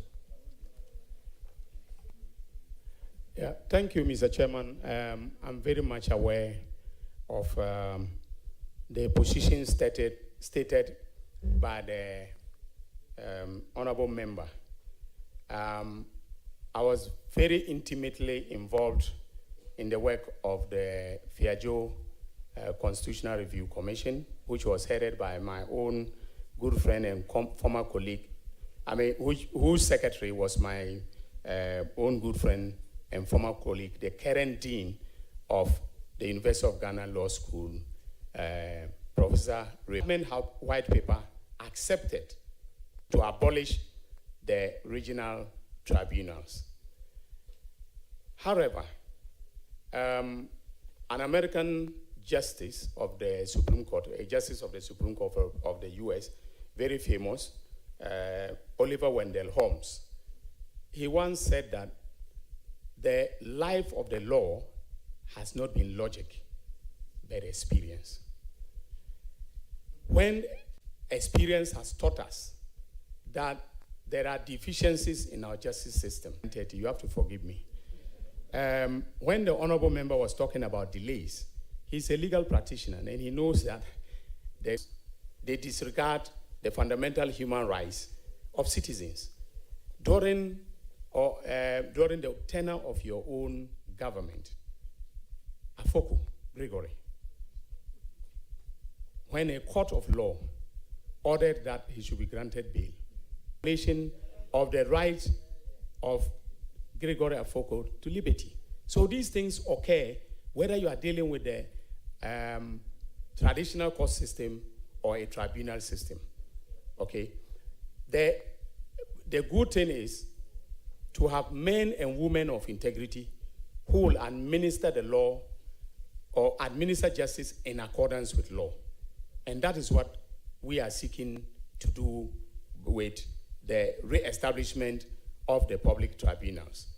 I think that our experience has taught us that the participation of ordinary citizens in the justice system is, and I believe that there will be limitations to the powers of the tribunal as far as the... I recognize Honorable Roxanne Nelson Kwame Eche Dahamapo for a supplementary question. You are welcome. Thank you, Mr. Chair. You taught me, and you taught me well. And I'm the Subsidiary Legislation Committee, and I second chair you. And I know the quality that you put into your work. So you also taught me legal system. So let me clarify this. Are you actually saying that you are going to establish or create these tribunal courts, or you are going to implement the law? Because Article 142, Prof, is very clear in the Article 142.1 says there shall be established in each region of Ghana such regional tribunals as the Chief Justice may determine. Now, the Courts Act 1993, variously amended in 202 and 203, actually imported Article 142. So when the impression is created that you are going to create these court systems, I got confused. Established, shall be established, or is going to be your creature by policy? Chairman, thank you. Mr. Chair, on a point of order. The floor. Even at point of order, I need to give you the floor. Honorable nominee, may you proceed to answer the question? Well, he's drawn a distinction that I glossed over. The tribunals are actually established by the sorry, Mr. Chairman, but I don't have the amendments here. But I do remember tribunals by the VCRAC committee So if you take the compendium, the green compendium, I think that was where it was done. And the idea was, what I would do if Parliament gives me the nod is to overhaul the law relating to the public tribunals as hit the road running. And we, his nominees and his appointees, are his, supplementary wheels. We have to help him, to run as fast as possible. So I will bring a bill that will comprehend. Thank you very much, Mr. Chairman. Thank you very much. Yes, you want a point of order. Is that you cannot take a point of order on a question being asked. Mr. Chair, on the answer. On the answer. Of order. Very respectfully. The Courts Amendment Act of 2002 amended the Courts Act now, which remains on our statute book, is the regional tribunal, which the Constitutional Review Tribunal, which is on our statute book. So how different is that from the answer provided by the nominee, that he doesn't have the Court Act here, but he believes of an attempt to take it off from the Court Act? It doesn't exist anymore.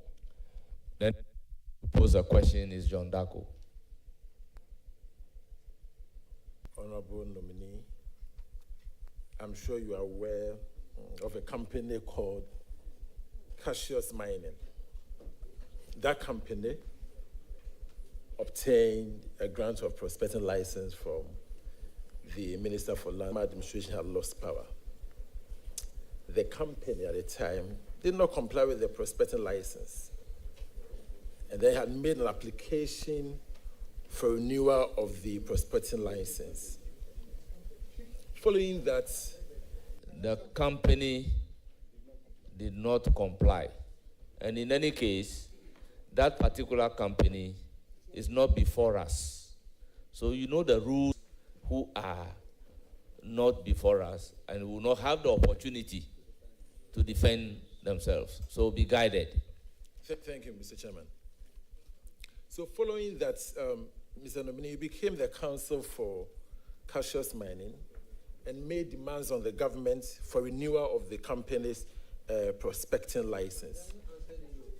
In fact, attention the Chief Executive Officer of Minerals Commission, you stated variously, but you stated that the fact that the two shareholders of the company prior convictions cannot vitiate the license, it is not a relevant consideration. You stated, Mr. Nominee, that it is spurious and disingenuous for you to suggest that the minister can, on this basis, refuse to grant the license renewal. But even if it were so, damages will still flow, and the government that about 2 weeks ago, this company, Cassius Mining, for which you were once their legal counsel, has filed an arbitration against the government of Ghana, claiming in excess of 440 million United States supposed to defend the Republic against all claims, including one such as this. Now, you were once the lawyer of this company. You believed in their claim against the government of Ghana. Mr. Nominee, are you going to ensure that when the Republic goes to defend this claim, dollars? And I'm saying this because of the appearance of conflict of interest.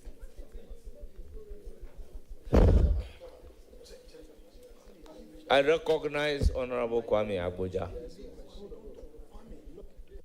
In this. Indeed, that is why our side and the side of the minority brought in first-term MPs. But in this committee, you can lay preamble to ask your question, but not to make, endless statements And I sit here and I ask myself, when is the question? But that must be brief, then you go to your question. Because I get lost as to whether somebody is making a statement or asking a question. Being outside and having the opportunity to ask the question are two different things. You now have the opportunity, pose the question. But I will allow the nominee to provide an answer. Thank you, Mr. Chairman. Mr. Chairman, the honorable member is right. Mining. I filed pleadings in the High Court in Bolgatanga together with my... I want to put it on record that I'm no longer Cassius Mining's lawyer.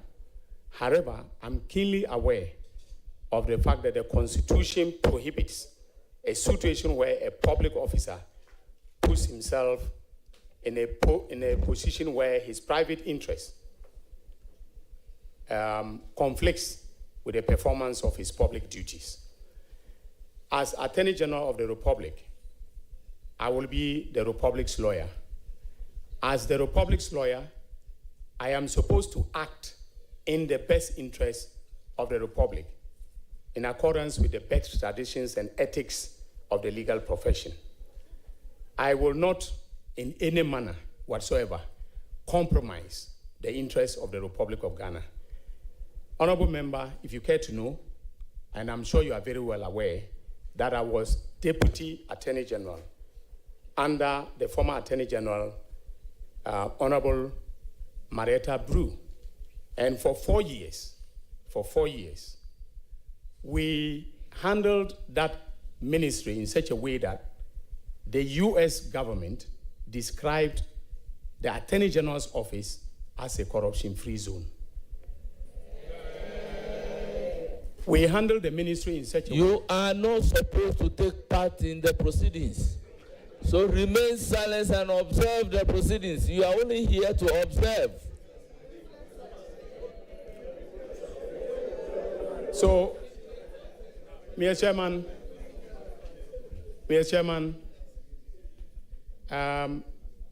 when we were in office, you can go back and check the records. There was no single incident except the Wyoming matter that came before we assumed office.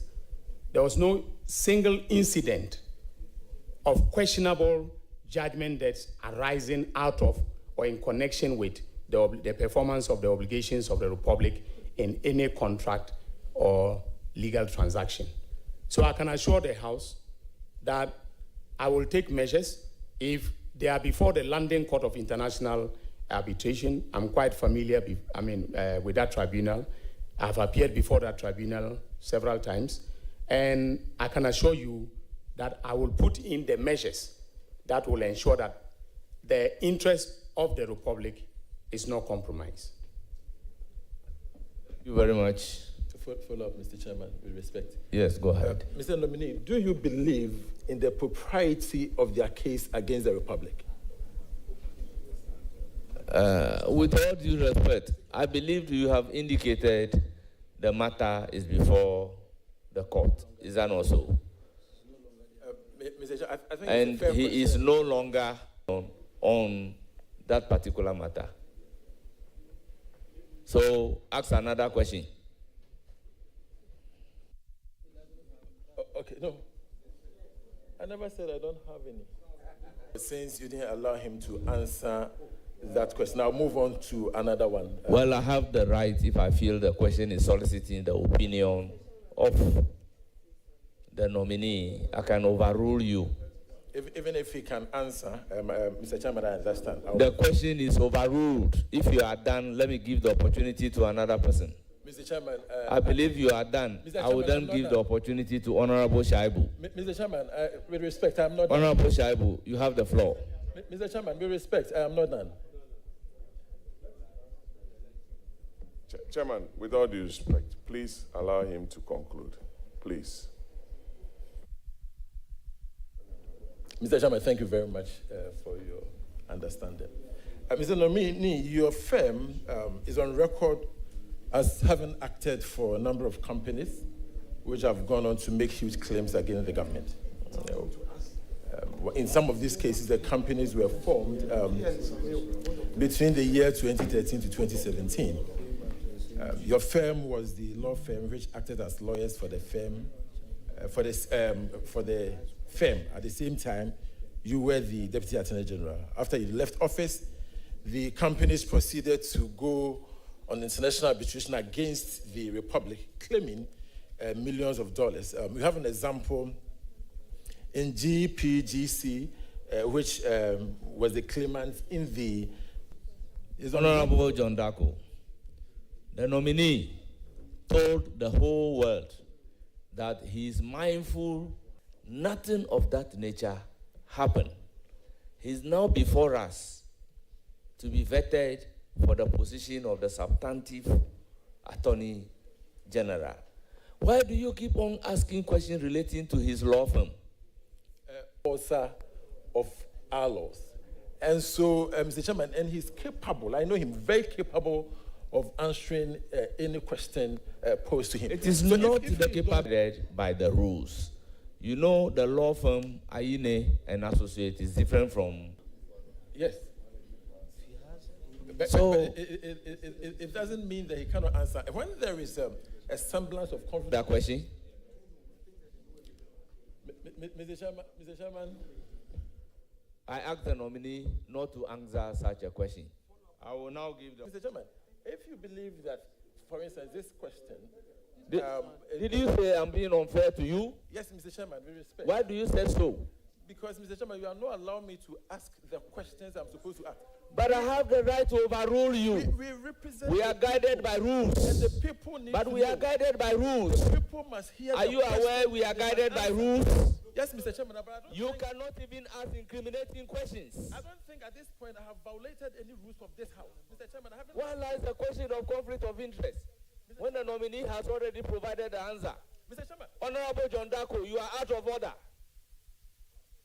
I give the floor to Ahmed Shaibu. Order, Chairman. I give the floor to Honorable Ahmed Shaibu. Chairman, order. Chairman, I want to intervene. We have Ahmed Shaibu and Muhammad Shaibu. Chairman, colleagues. So, Honorable Minority Leader, you have the floor. Chairman.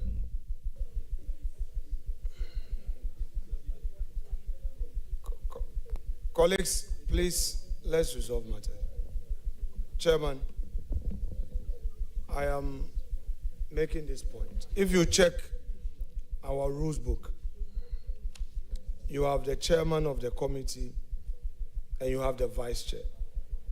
And you have the ranking. What it's trying to say is that there is a presumption of a co-chairing of this exercise. To allow, otherwise, if you will never, you would always want to have your say, but you don't want others to speak. That is your problem, NDC. That is your problem. Yes, we don't. Okay, if that is what you want to do, so you're right, no problem. You will listen to me, Chairman. You can't say out of. You can say you've said that to my members. If you now want to extend it to mean that I'm out of order and all that, let's have if the standing orders, can the vice chair leave? If the standing orders has Can I finish? Can I finish, my respected vice chair? Can I finish?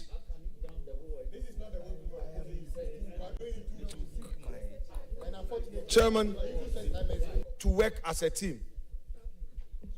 The rule talks about the chair and vice chair.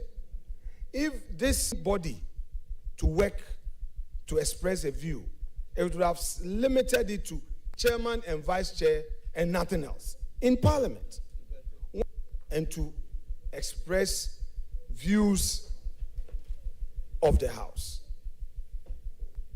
When we try to put issues across, say,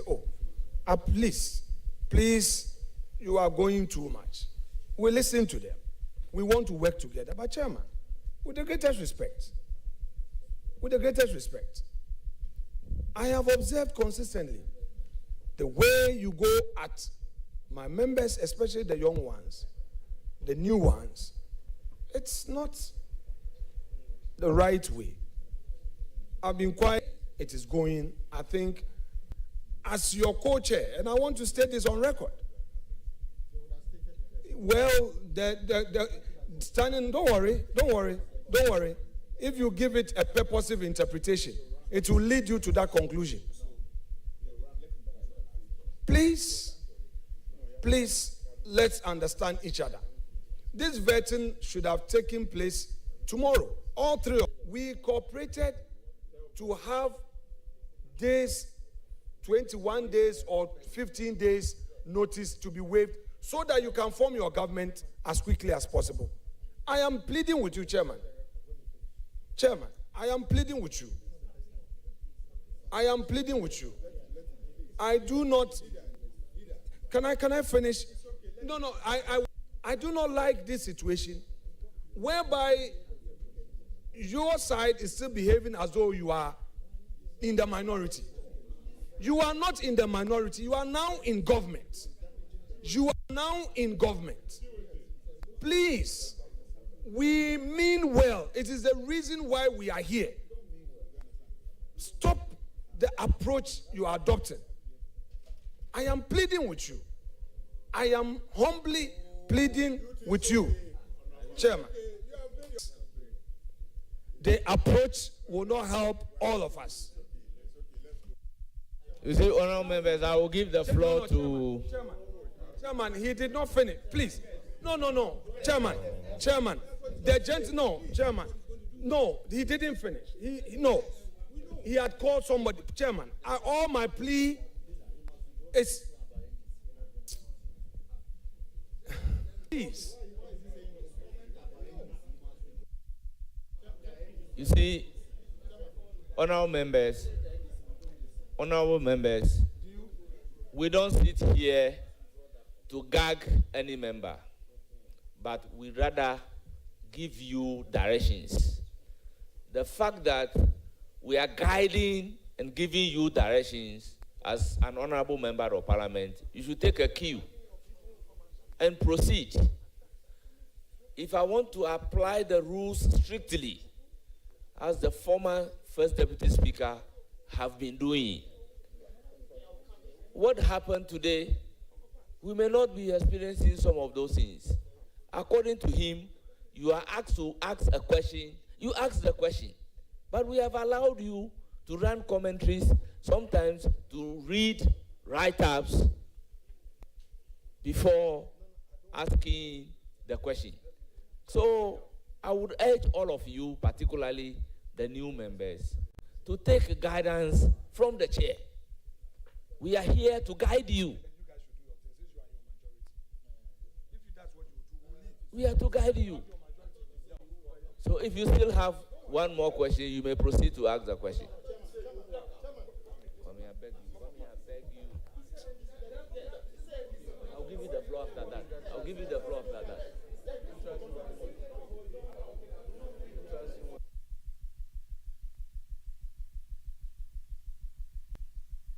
Oh, hold on with your question. Let me give the floor to Honorable Kwame Agboja. Chairman, you see, nothing happening today. Please, let's have order. Order. Chairman, what the minority leader said about NDC being intolerant.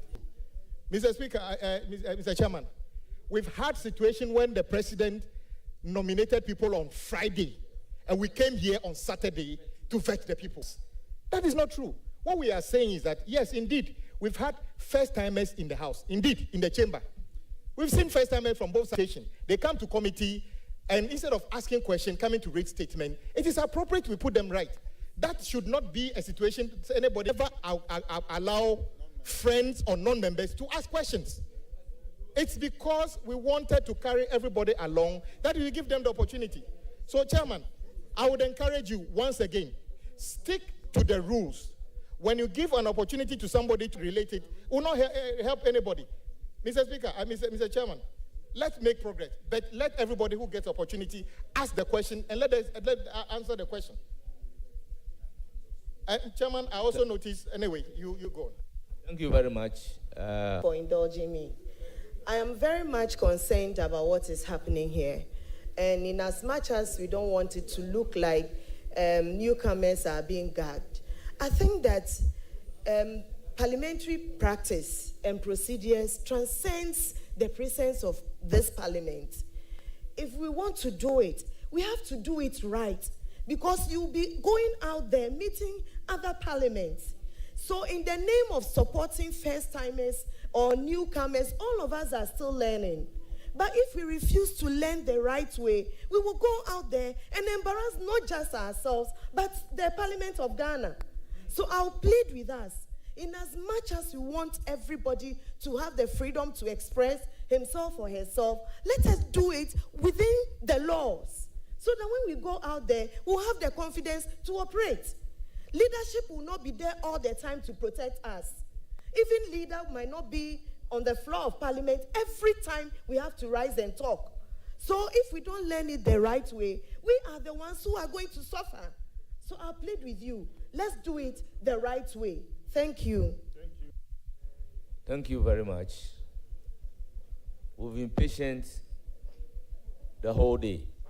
Sometimes you get up and put on the microphone. That you get up and then you put on a point of order. How do you take? Well, you said you have one question more. May you proceed to ask the question.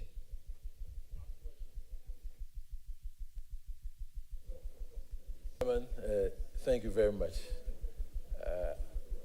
I want to believe that everything is being done from a good place. Can you proceed with your question? Honorable nominee, my question is, have you filed your asset declaration? He's asking whether you have filed for asset declaration.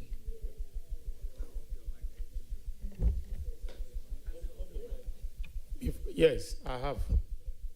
I'm always compliant with asset declaration. I mean, the filing of asset declaration. I've done that. Not for 2025, but for the last parliament, I filed my asset declaration, which has a copy or evidence of filing. When I'm looking at the Constitution, if you have a follow-up, please go ahead with your question, the follow-up.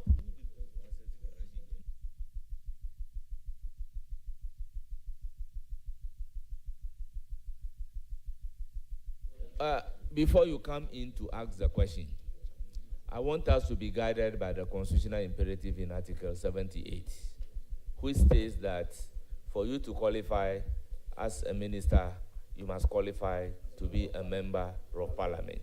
The nominee before us as a member of parliament. So let us be guided by the constitutional imperative in Article 78 and 94.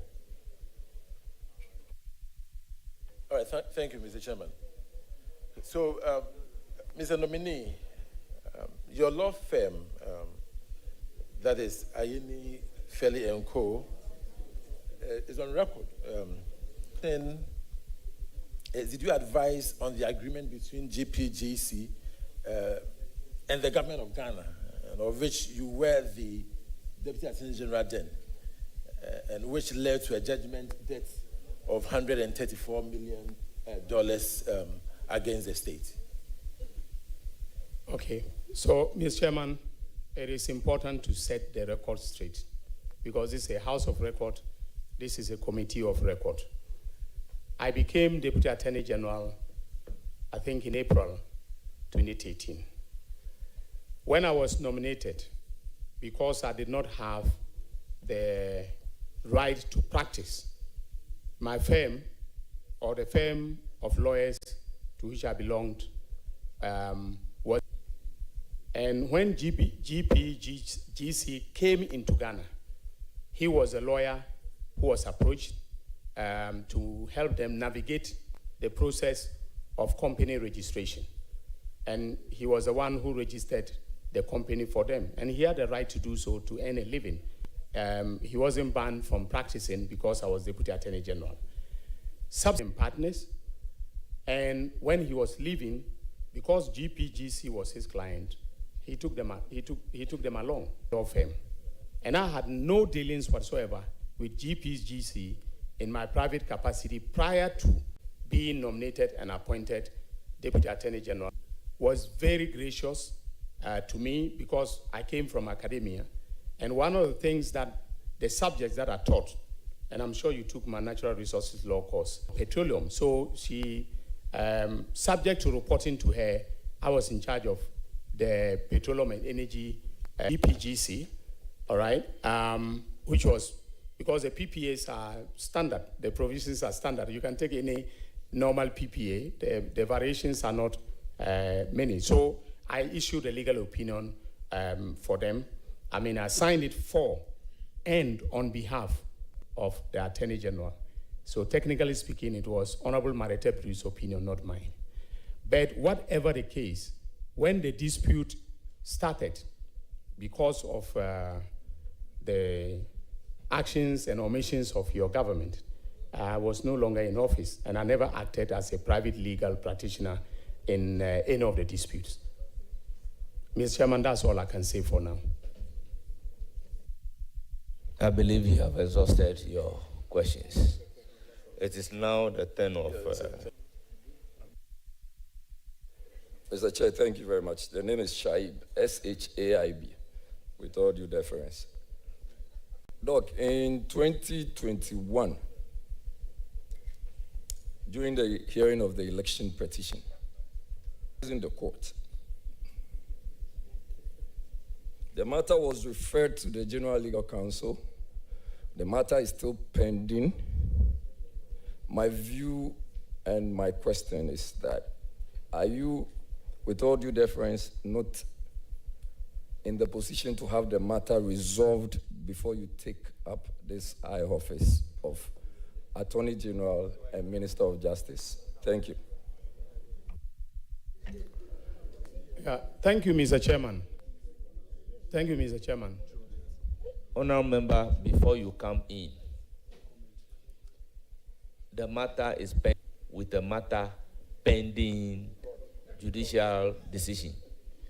To what extent does a member's involvement in a pending lawsuit disqualify him from being a member of parliament to the nominees? So ask another question with all due respect. Mr. Chair, thank you very much. I'm not too sure if I can respond to your question before going to the other question. See, that is why I've indicated that the practice in the House is that you are guided by the chair. You are guided by the speaker. So you take the guidance and proceed accordingly to ask another question. Very well, Mr. Chair. I take a cue. Dr. Ayine,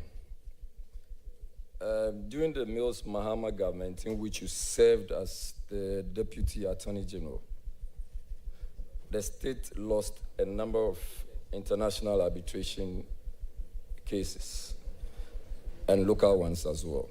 And to a larger extent, some amounts of monies involved were quite humongous. My question is that comes to mind is the Balkan case. Thank you. Thank you very much for your question. Dominic, your answer, please. Yeah, act in a manner that incurs liability for the Republic. But as I said, when we were in office, we did very well in trying to prevent such situations. The Balkan situation arose before I took office as Deputy Attorney General. And in fact, by the time I was Deputy Attorney General, the arbitration was at an advanced stage. In fact, I think they were awaiting the award. And the award came down in favor of Balkan. I think it was about 12 million, 12.5 million. For us to be able to prevent such situations, state actors, I mean the ministries, departments, and agencies, and the public officers must make sure that they do the right thing. So, for instance, one of the things that I want to emphasize, which we started briefly before we left office, was for us to conduct legal due diligence. Financially are very high, And so we will attach the legal due diligence report, even if we ourselves cannot do it. We'll get in this country when a certain huge transaction came before Parliament, and then when the company was being traced to London, President Mills, who was in power, it was not His Excellency John Dramani Mahama who was in power. It was His Excellency John Agyekum Kufuor, a man that I respect very much, whose government was in power. It was a hairdressing salon, Mr. Chairman. Thank you, Mr. Chair. Dr. Ayine, so my last question is, what are the kinds of agreements under Article 1815 of the 1992 Constitution? I'm surprised my former student is international economic or business transactions in which the government of Ghana is party, or to which the government of Ghana is Honorable Samia Uku. Mr. Chairman, thank you for emphasizing that question. Congratulations, nominee. Doc, I want to refer you to an interesting case, a case of a company called Elan International. And I want to believe that you are familiar with the company Elan International. And in laying the foundation, just for a minute before my question, Elan International, sometime in our history, had a case and made a claim subsequently to the international arbitration, where, as we speak, since 2005, they only waited to file the of Ghana. I'm also reliably informed, and I stand to be corrected, that sometime 2014, 2015, when you happened to be the Deputy Attorney General, you tried to settle this matter somewhere in India and Dubai. Said I stand to be corrected on that. But there was somewhere in 2014, $20 million. And being a company that you are familiar with in terms of the history of this case, what assurances can you give the principal legal advisor to government will be fair in handling this matter so we do not lose revenue? And I'm asking this, and I'm not taking a partisan position on this matter. And it's because the state, over several decades, we have lost significant revenue through, for some people, an element that some operate across these political parties. And also, lastly, for the record, it's not just Woyome case that preceded you, but also under the same Mills Mahama government, you had Isofoton and the rest as well, just as a matter of record. Thank you.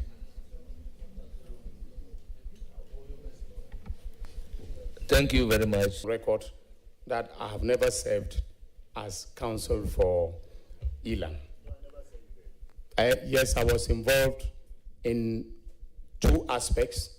One was the case, the famous promissory note case that was brought by Standard Bank Offshore Trust against NIB. And then I served as the lawyer for NIB.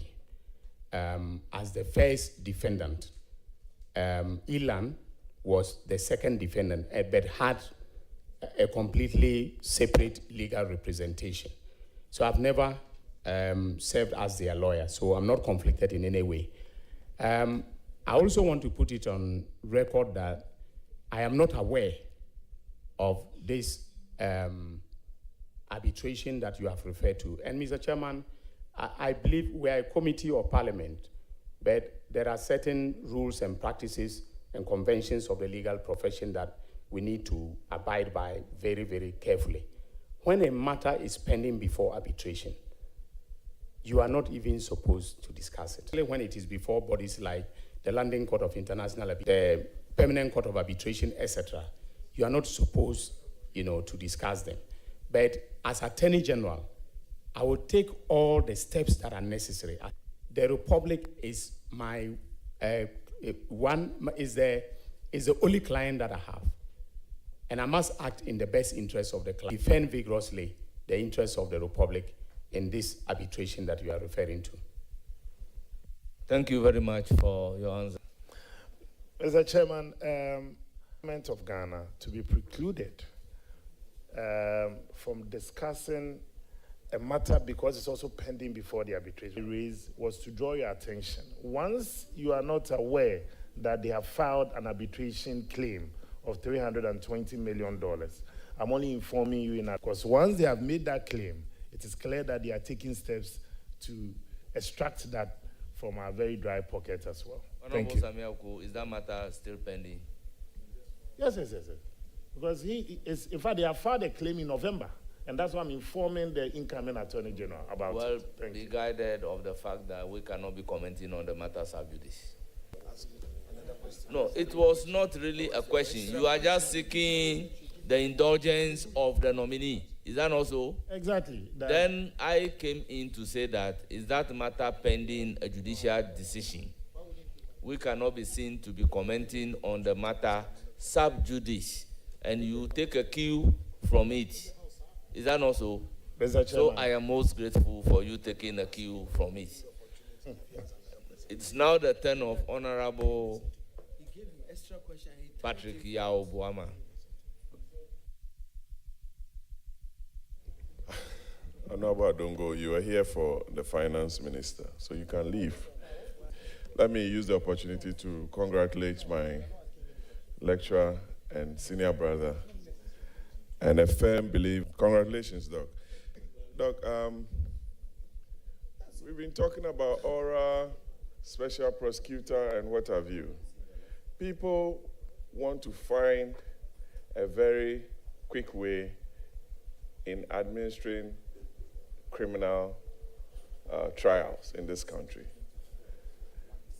The immediate past Attorney General came to the floor, introduced an amendment to Act 30.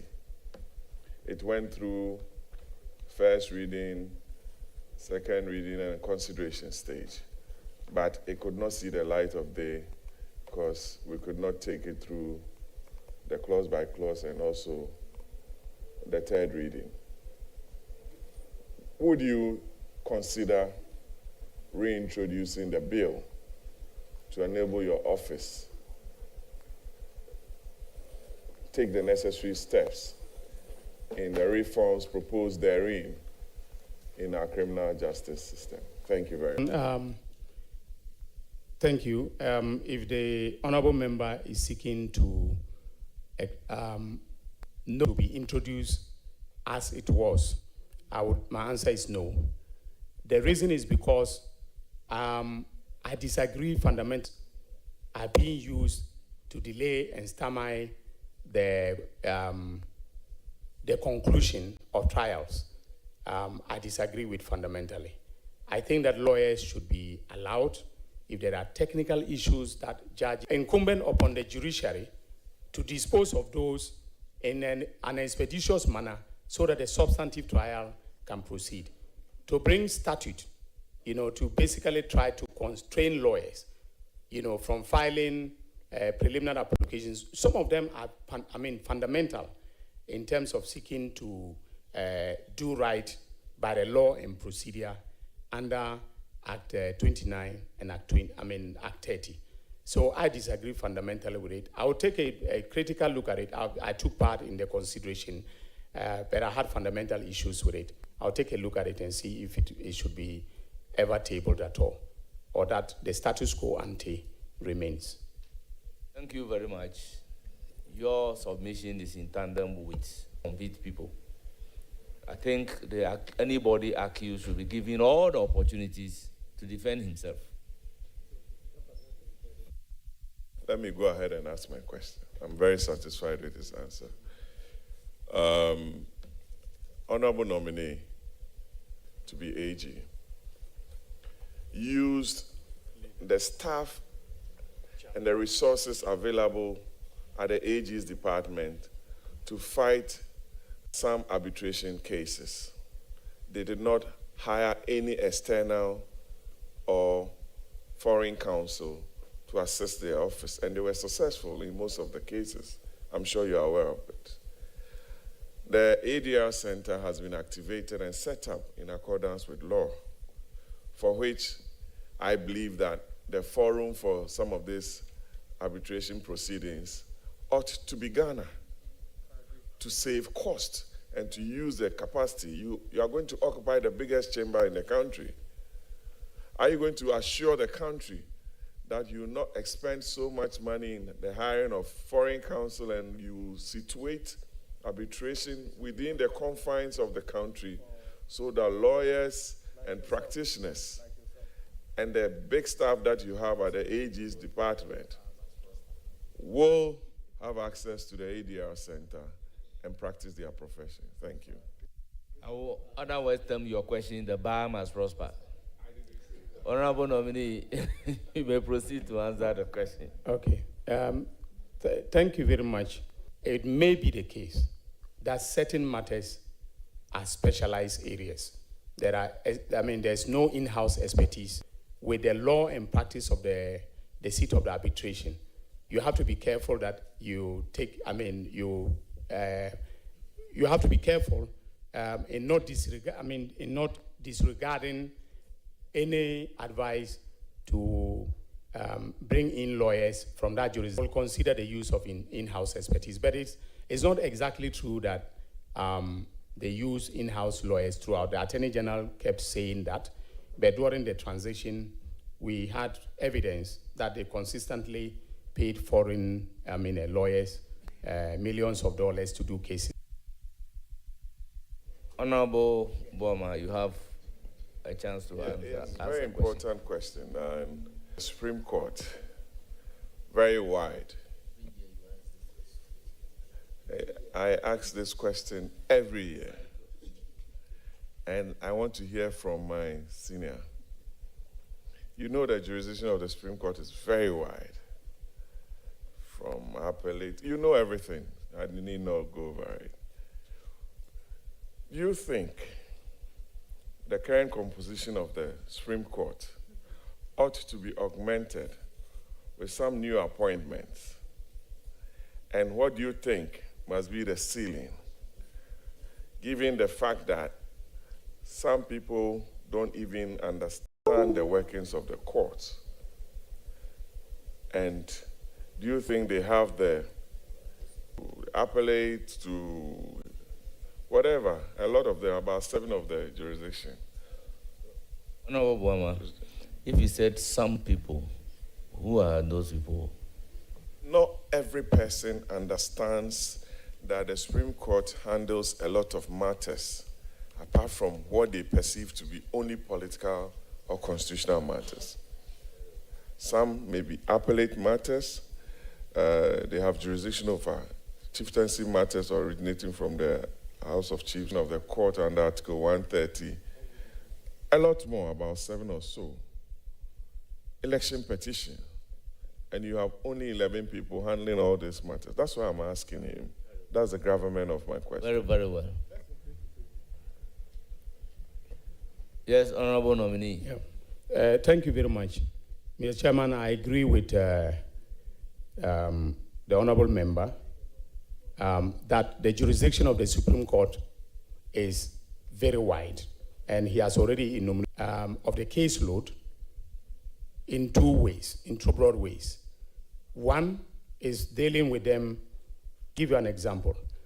In the United States Supreme Court, which has only 9 members, this country, cases come from the district court all the way through the various circuits, okay, and their circuit courts, like, the 9th circuit, the 6th circuit, and so on, are very big.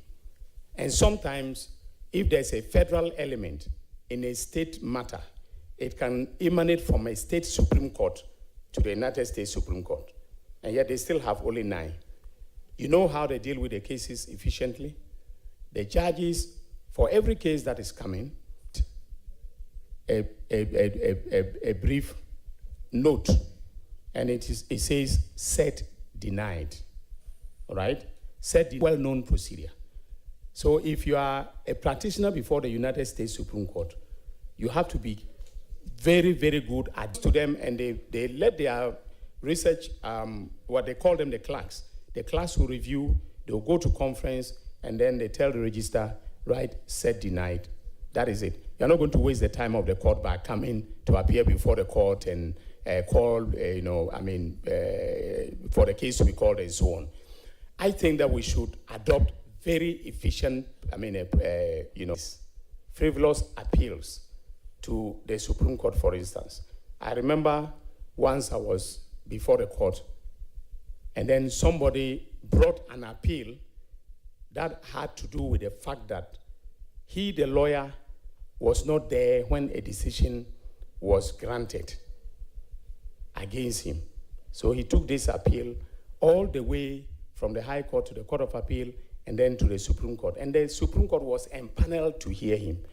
It was so frivolous. So they gave it to him by way of speaking. They gave it to him that morning in front of all of us.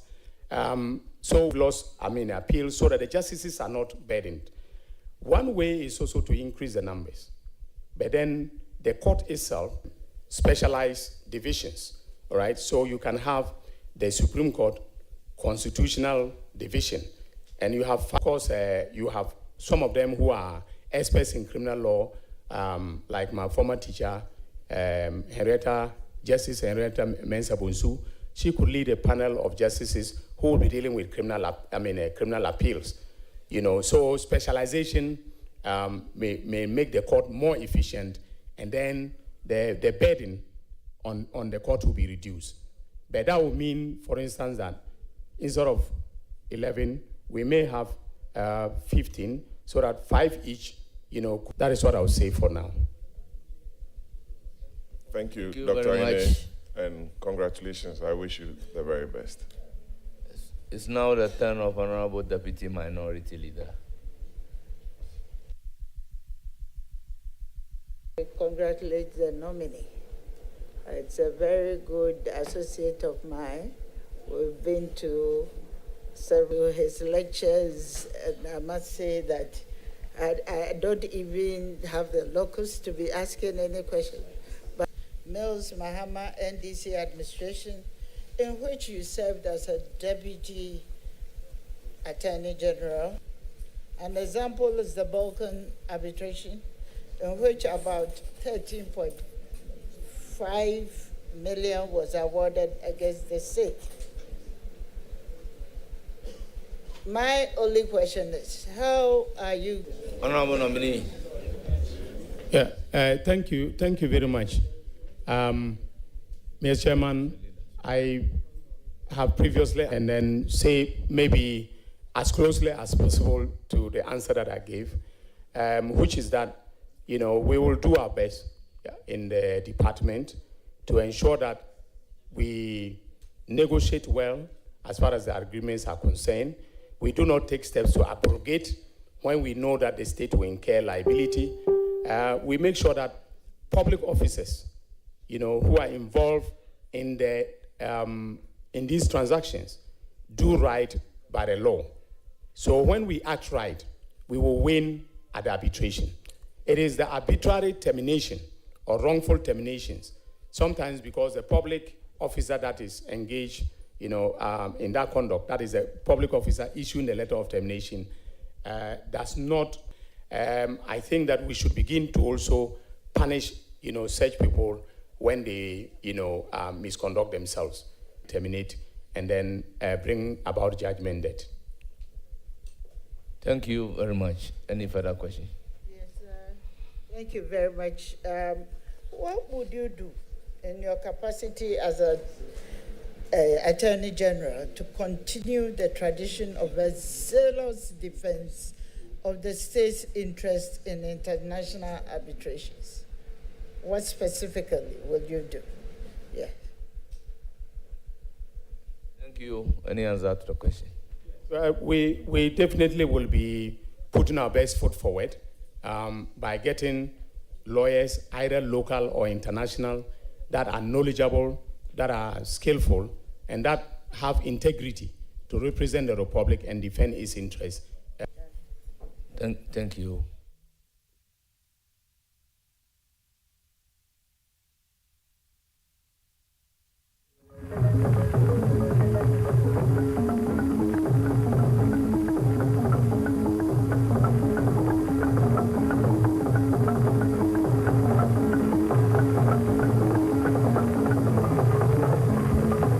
power crisis.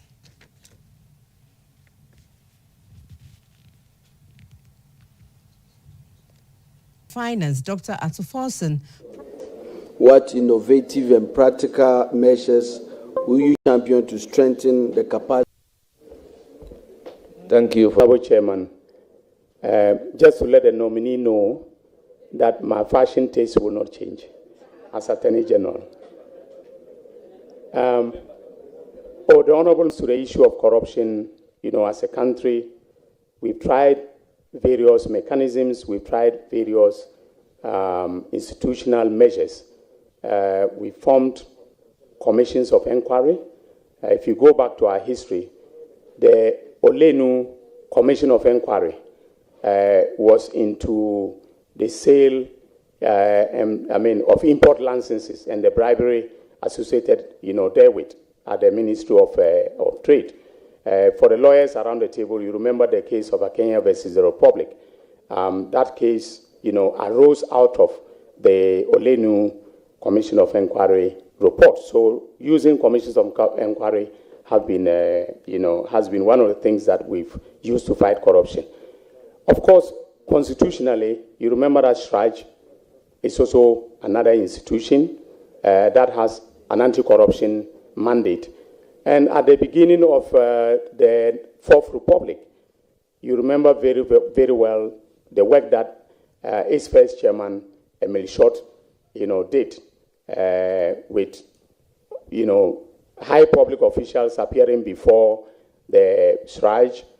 Some of it went to the Supreme Court in challenges, and there are decided cases dealing with the procedures that were adopted and so on. We've had, various other bodies that we've used and institutional measures that we've used to fight corruption. So, Mr. Chairman, there is no shortage of institutional measures, all right? When you set up institutions or you create institutions, and by the way, institutions are the rules of the game in the society. So, the norms, the practices, the hardcore statutes and so on are all, institutions. So there's no shortage of institutions. The problem is, so I'm going to give you one example. So we have the Whistleblowers Act, right? The Whistleblowers Act is supposed to, as far as corruption, bribery and corruption is concerned, to provide the requisite information to law enforcement agencies to take action. Okay, and when I was Deputy Attorney General, we had situations where a whistleblower over $30 million Ghana cedis. That is the record that is not being talked about. We recovered over 30 million Ghana cedis reasons. I cannot mention those, who was involved. So, for instance, the plan, which I have discussed informally with His Excellency, is for us to have the whistleblower agency in every district. And then to publicize the procedures, create a hotline where if there is wrongdoing that is happening, okay, we will, that hotline can it can be the regional chief, the chief state attorney, being called and, a report being made. So the wrongdoing which is being reported, the evidence of it is gathered and so on. So in every district will implement it. Anti-corruption institutions, okay, should not be thin on the ground or centered in Accra and, depriving ordinary people of the opportunity to report, acts of corruption. And of course, under the Whistleblowers Act, that in this case that I've cited, the whistleblower was actually paid.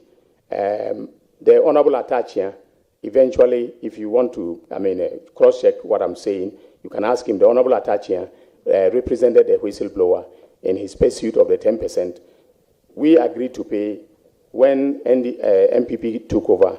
There was whistleblowers to report. So, Mr. Chairman, we need to operationalize and make sure that the anti-corruption, during the revolution, of course, there were excesses, but during the revolution, the Honorable Cletus Avoka, they were the revolutionary lawyers. And of course, the reports, they caught many people civil servants, public servants engaged in bribery and embezzlement, and they were tried by the tribunals and in some cases by the courts. In some cases, they were sacked. I think that those radical measures need to be reintroduced. Thank you, Mr. Chairman. Chairman, no further questions. Congratulations. Thank you very much. It's now the turn of Honorable Minority Leader.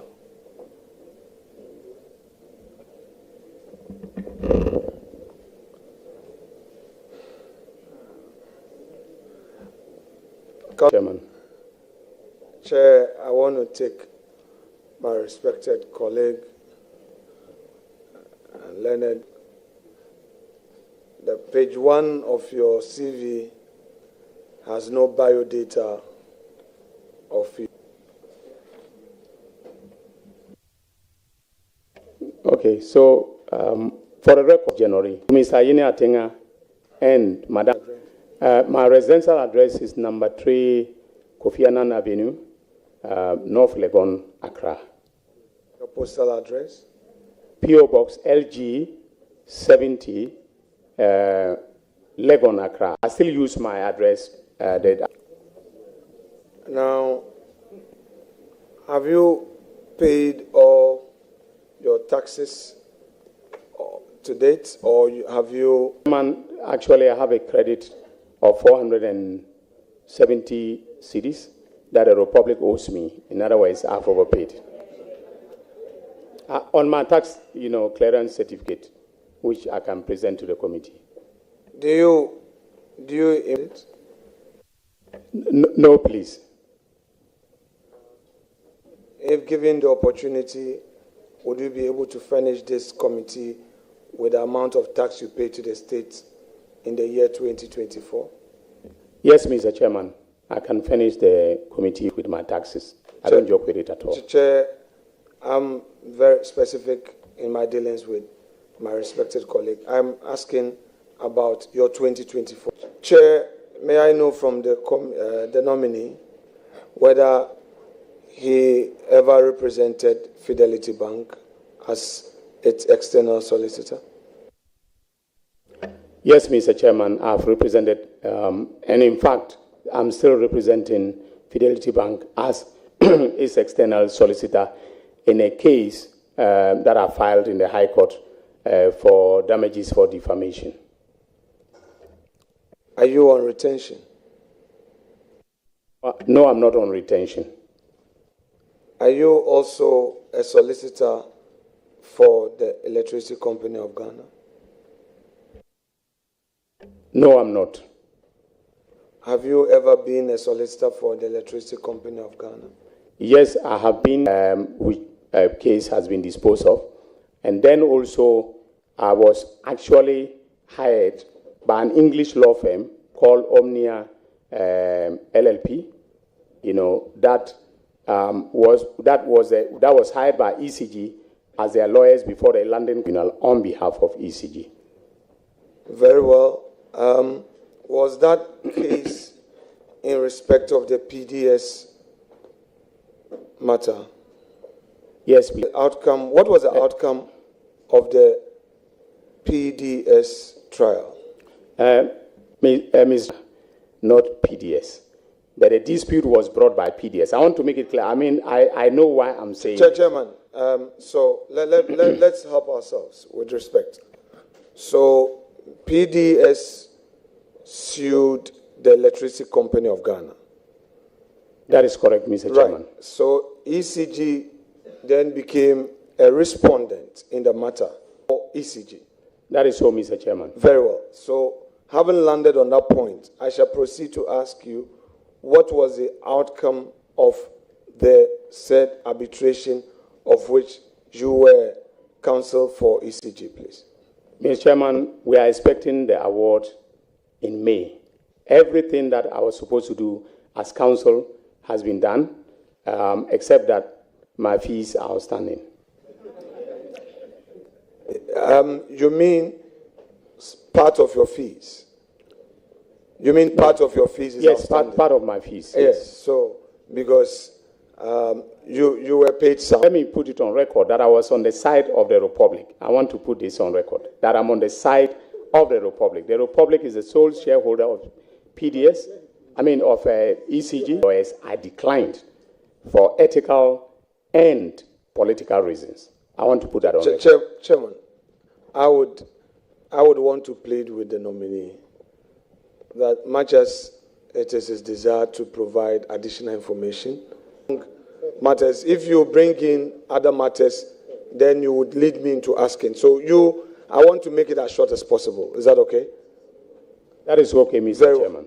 Now, Honorable Nominee, can you tell this committee the period within which you acted as solicitor for ECG? You mean in respect of the... In respect of the arbitration, the PDS the arbitration has been going on for, Mr. Chairman, the arbitration has been going on for the last, I think, 1.5 years. Yes. Really? Yes. We are in 2025. That is so. Is it your case that... It started way before 2024. Yes. So that's the clarification I want you to provide. Were you hired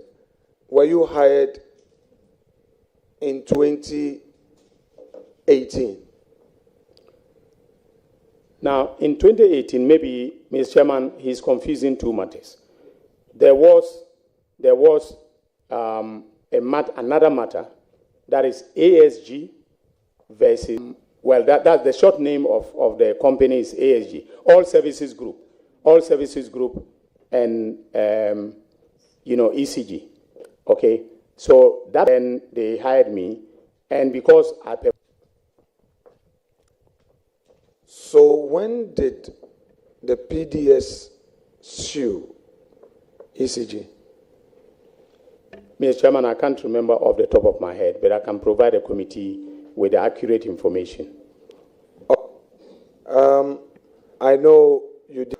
I watched him at the Supreme Court with a lot of admiration, and one must compliment him for his great advocacy. He's right behind you.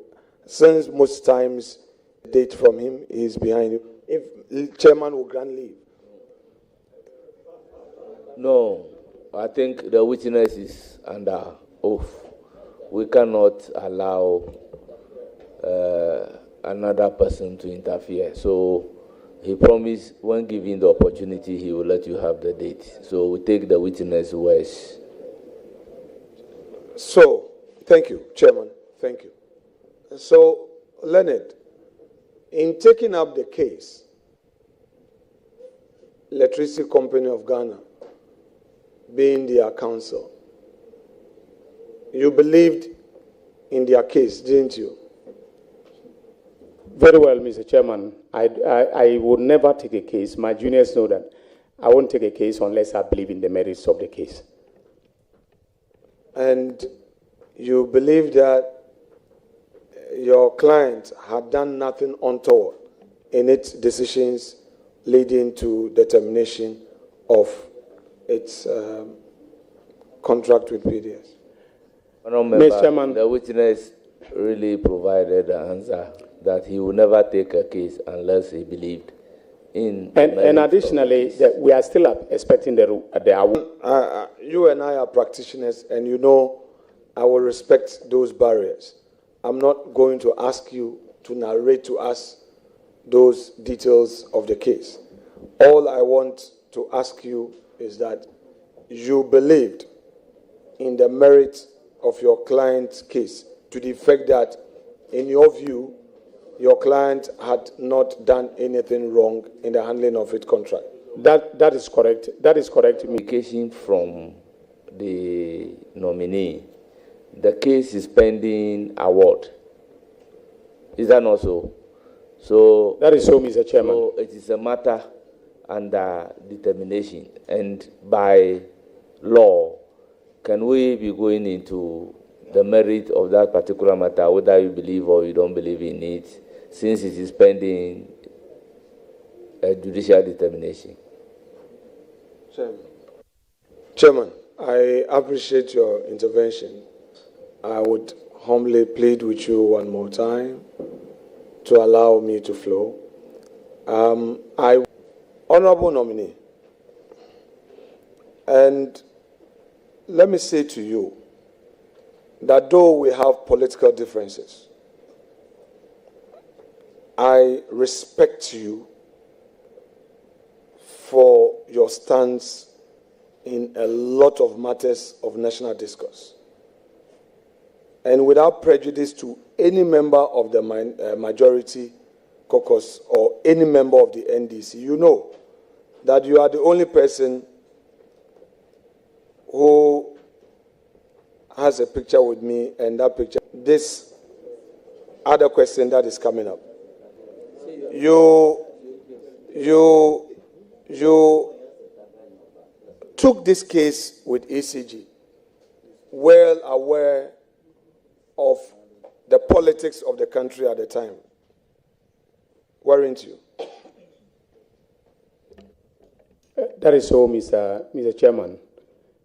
I operate within the political, legal context of this country, and I'm always aware of the political dynamics, and I consult widely before I do what I do. In the political space, you were against the tide in taking up the ECG case. I didn't think of any tide. And that is why I'm celebrating you for that which you did. That politically, the tide was against the government of the day. But here you were, because of your professional stature. And I was happy you made reference to a third-party legal firm that actually spotted you and pulled you out of the lot to be the representation, the attorney for ECG. So that's what the point I want to make, that politically the tide was against you. Would you agree? Council in this matter, and the ECG is owned by the Republic, owned by the state. It's a limited liability of representing ECG, but I knew that the politics around PDS was not. I wouldn't accept a brief, from a company that I believe was in the wrong in respect of a transaction.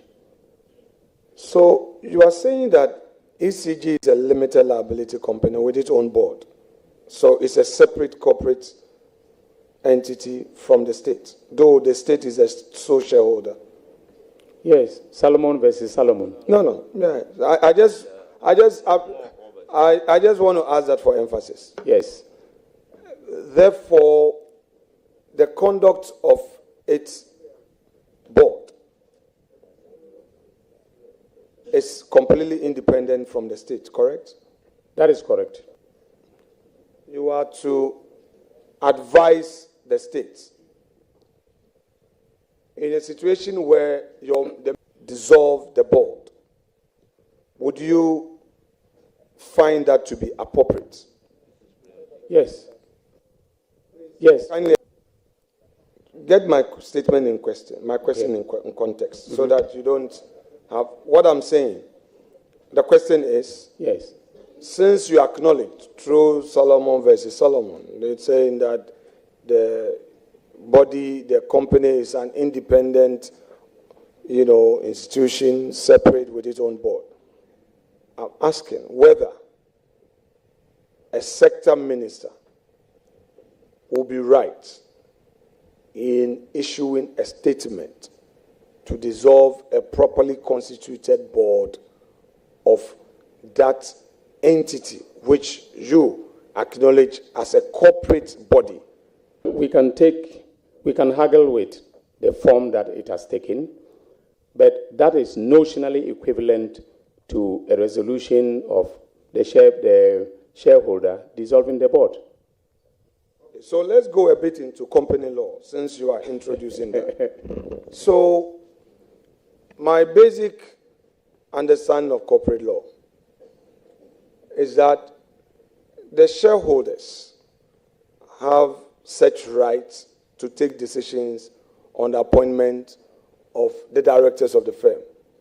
And once those directors are appointed, they assume their independence, of course, their own vision. Are you saying, therefore, that by virtue of the state being the sole shareholder, without convening an AGM, the sole shareholder, as represented by a sector minister, can sit in an office and issue a public statement to dissolve the board, and that would be sufficient in law? I just want to know from you. Mr. Chairman, that is why I said we can quibble about the form that this has taken, but a sole shareholder cannot hold a meeting. So if I were to advise the minister you're talking about, I would have drawn up the resolution, right, and served it on the members of the board. That by this resolution dated the 13th day of January 2025, the board is hereby dissolved. And that would have been very, very appropriate. Okay, so the form that it took is probably what you are quarreling with. Maybe if it's in the form of a letter, without any reference to the shareholders' rights and so on and so forth. That is the, but I mean, that is what you are quarreling about. But as Attorney General, I'll advise that the right thing be done. Chairman, I think one of the things for which the nominee has earned the respect of many colleagues is his position on the law. And let me say, I appreciate your very candid view on this. And I pray that you will walk the talk and ensure it is party go, party come. And we need to assure those who take up responsibility in running state institutions. Now, I will proceed to my next observation about you. None of us here can be perfect. There are times that we lose it, and there are times that we get it all well. Have you ever felt frustrated as a lawyer in any matter that you've handled, whether in your private practice or in being a lawyer for the states in your previous life as a Deputy Attorney General? Was there any point that you felt very frustrated in any brief that you handled? Well, as professional lawyers, we get sometimes it may be coming from the clients, sometimes it may be coming from the courts or tribunals that we appear before, and so on. Yes, so I have been frustrated before, but that is normal. It's part of, it's part of life. So, have you ever felt disappointed in an outcome of a case, whereupon that led you into some public outbursts?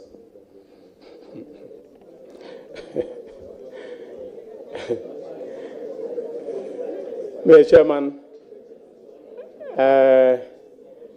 I don't know what the honorable member is driving at, but if you realize, okay, I don't run public commentaries on cases that are handled. We don't run public commentary unless the matter is political in nature and there's a need for some clarification because of the politics inherent in the matter. But as far as my commercial practice is concerned, Yes, sometimes I lose cases, but I don't run commentary on them publicly. Chairman, specific language I'm using for my question. My question is, meaning a final judgment in a case you did, whereof running commentaries on a case you do. I am asking whether you recall any you did. Mr. Chairman, I cannot recollect. Dominic Ayine, in the Woyome case, where my Lord Ajet Nassem presided,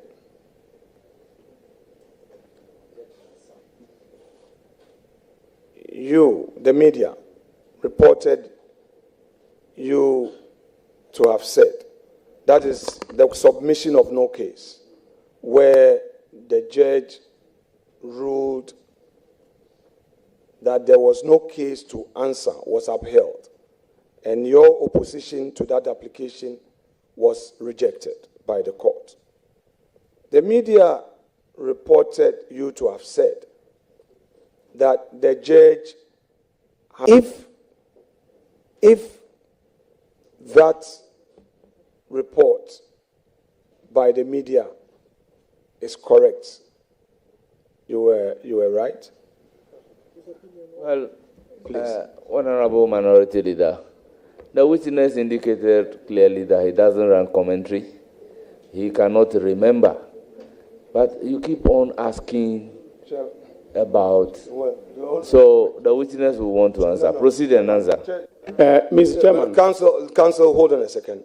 Chairman, I've used the word plead with you for the umpteenth time.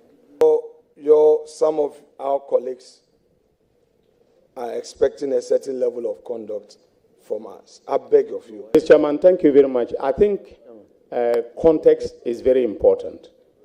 Context is very important. I do recall that Mr. Woyomi, I was not directly handling the matter.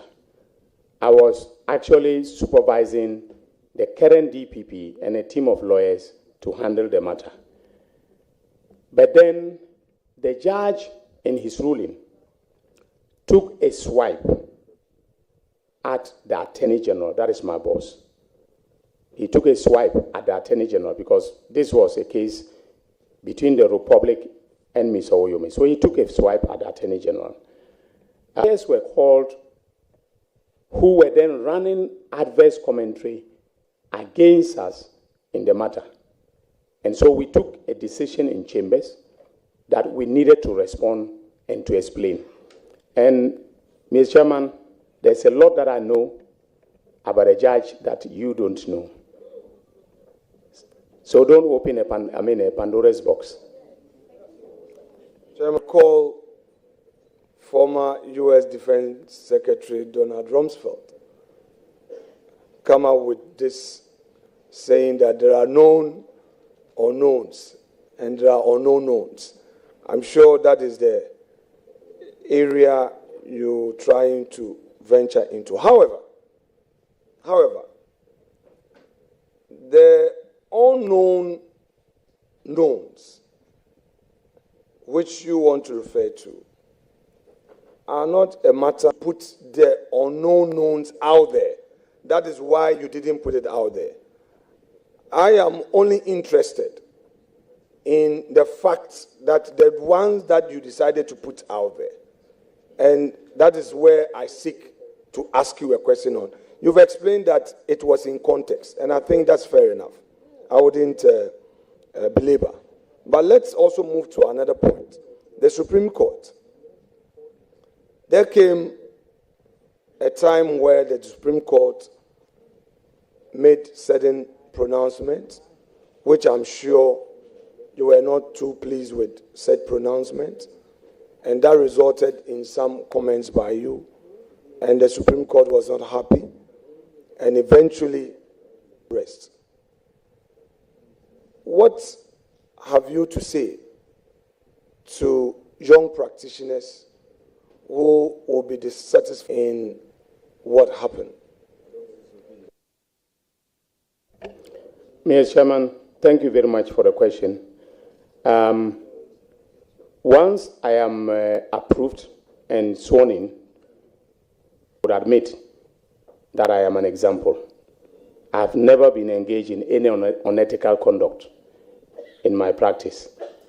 So I will lead by example, and that will be from day one. So I wouldn't encourage any young lawyer to, out of frustration, take the judiciary to the cleanest. And I'm also the Minister of Justice. I will be the Minister of Justice, meaning that the justice sector will be under my ministry. That will be the principal, apart from the Attorney General's Department, to be the principal sector in terms of policy and in terms of law that I will be superintending. And so I would want to have, a very good relationship with the judiciary, a good and respectful relationship with the judiciary.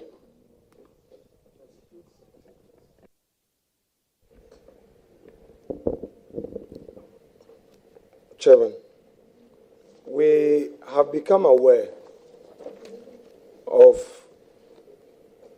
an executive instrument dated the 9th of January 2025.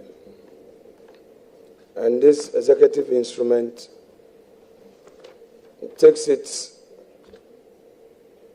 strength from Section 11.3 of PNDC Law 327. It lists a number of ministries. Conspicuously missing is the Ministry of National Security.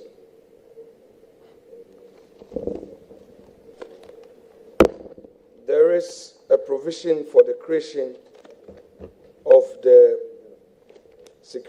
Ministry of National Security.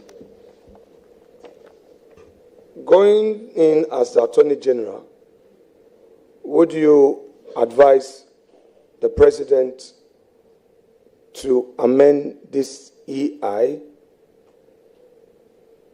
to reflect this new enactment that Parliament has passed, the PNDC Law 327, without paying due attention to the Securities and Intelligence Act, which Parliament passed recently?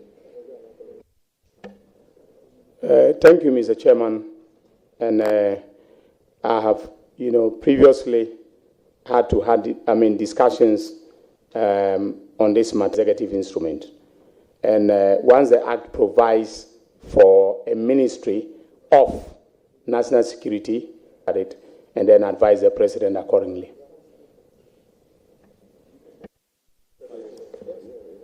Thank you very much. Honorable colleague. And you have a long way to go. Act. I'm just asking. Chairman, kindly stop this act. Because you Chairman, seems to be taking the whole day. Chairman, kindly stop this act.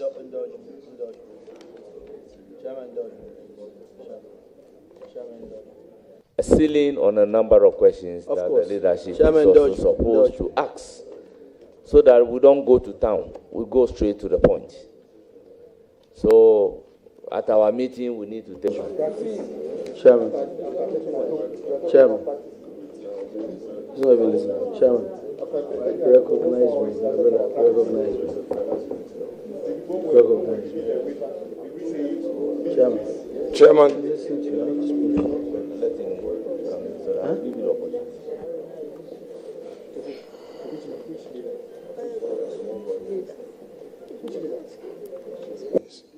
Okay.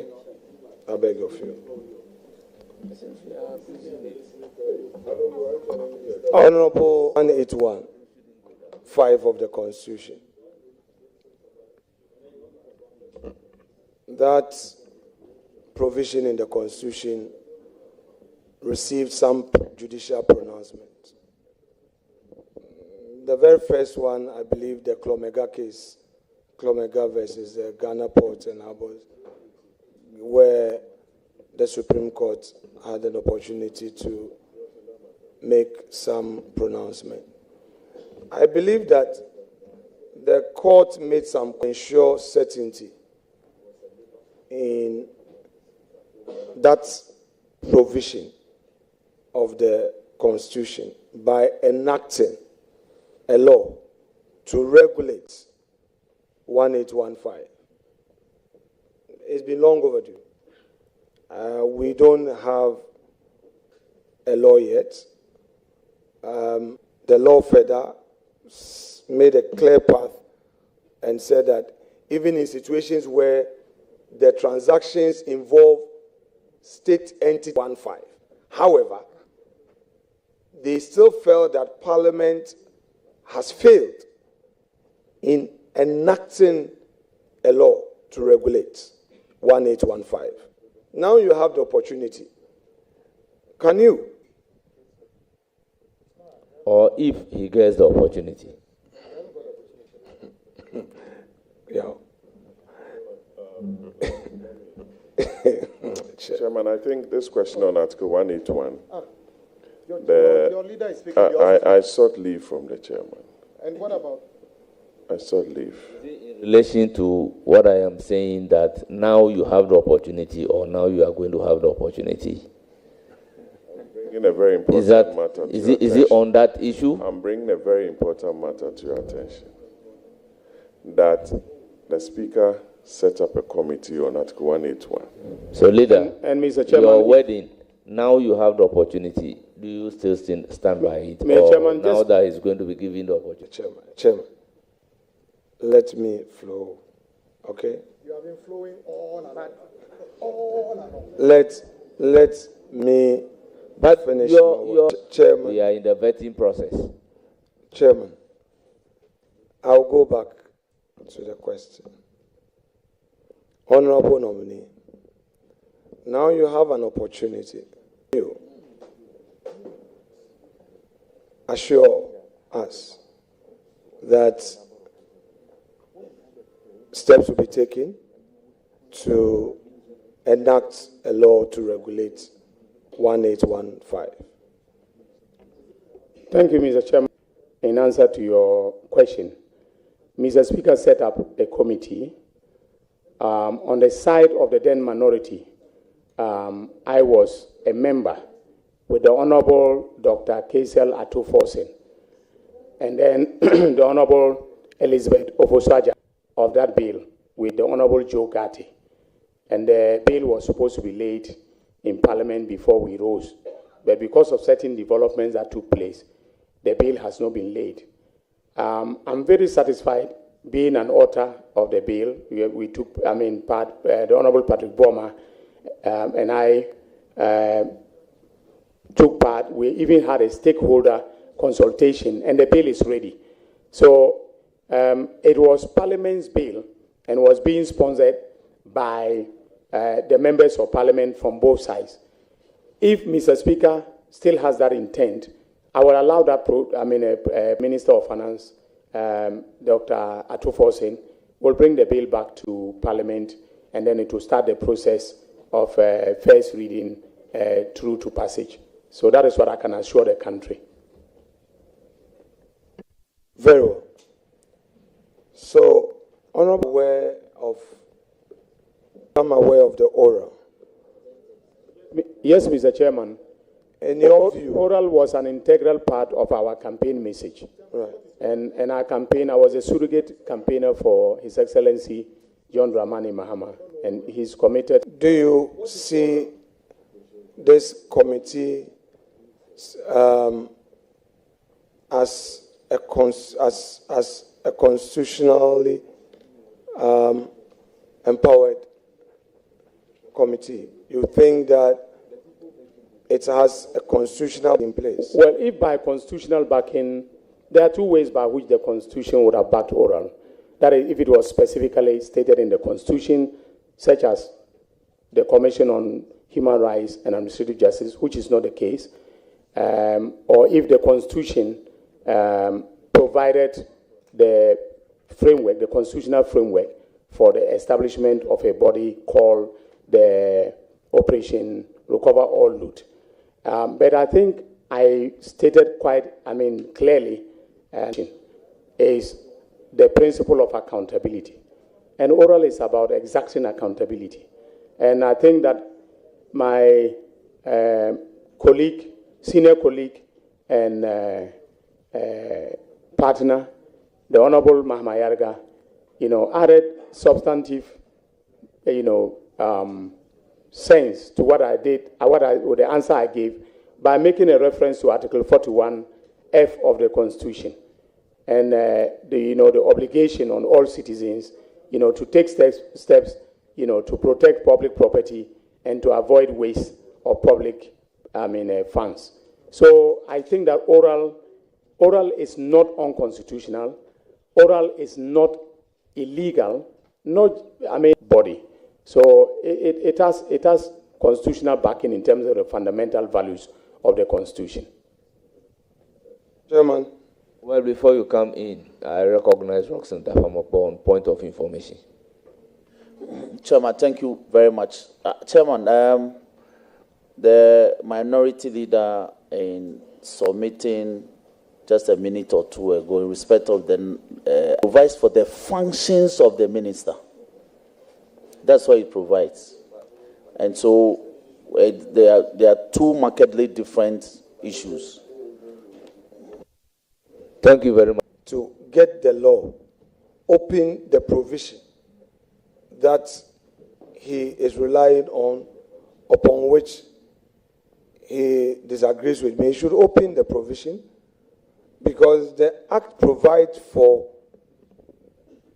certain ministries and provides for minister responsible for national security, minister responsible for finance and all. If he's saying that there's no such provision, Chairman, read the Act. Chairman.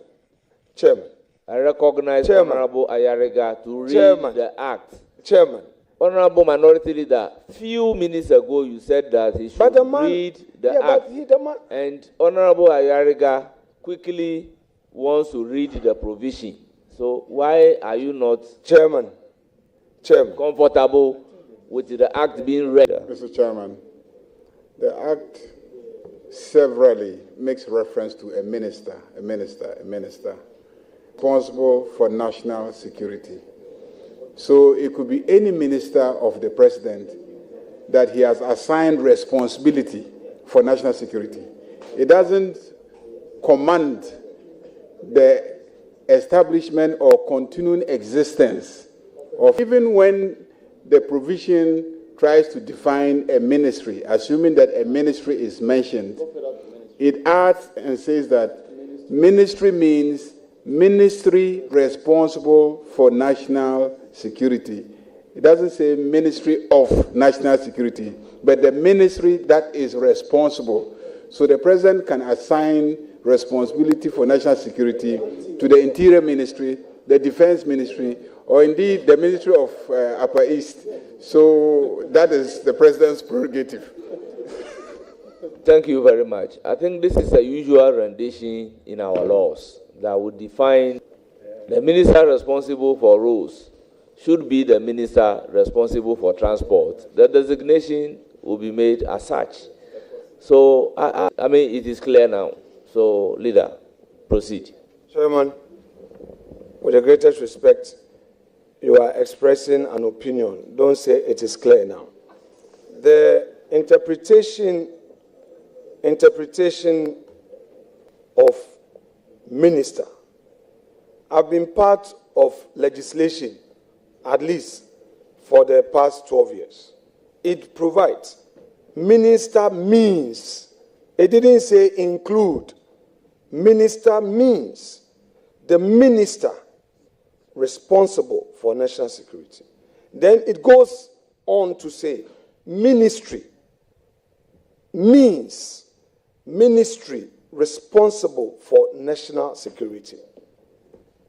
in all humility and at the risk of sounding immodest, the argument that it could be any ministry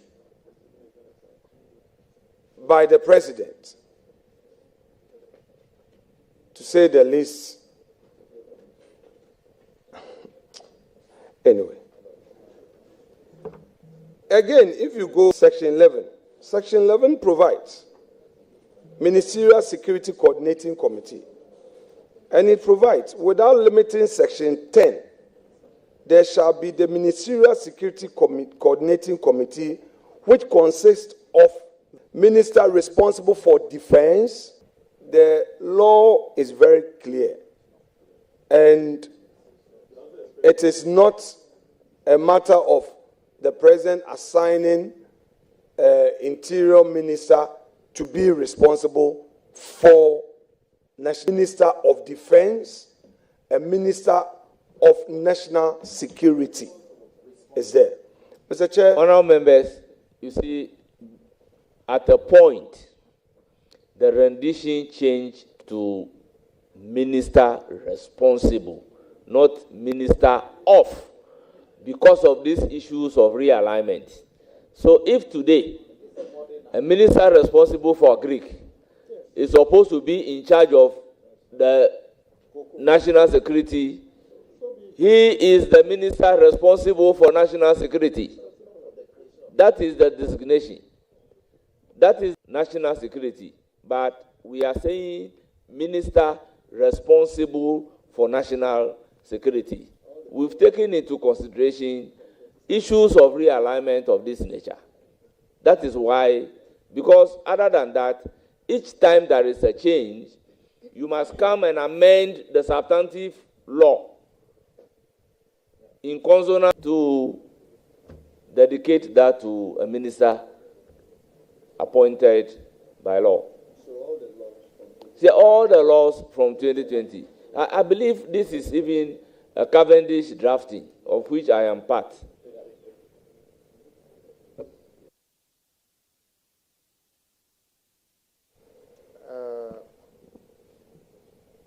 May I ask, whilst nobody intends to hold the hands of the minority leader, but we cannot also say that the space provided for the minority leader means that chair would always insist, how many questions do you have? Honorable Atoforsun will have to declare, I have this number of questions. Is it the case that the only way to satisfy the minority leader is to say that as long as he's got questions, he must continue, even if it's tomorrow, to be able to say that that is the only one? Chairman, I would suggest, at this point, Chairman, at this point, then the minority leader had enough time to make his point. So I think you should be beginning to give an indication as to how far this is going to go. Honorable Chief Whip, I'll be magnanimous. So you may ask the first one.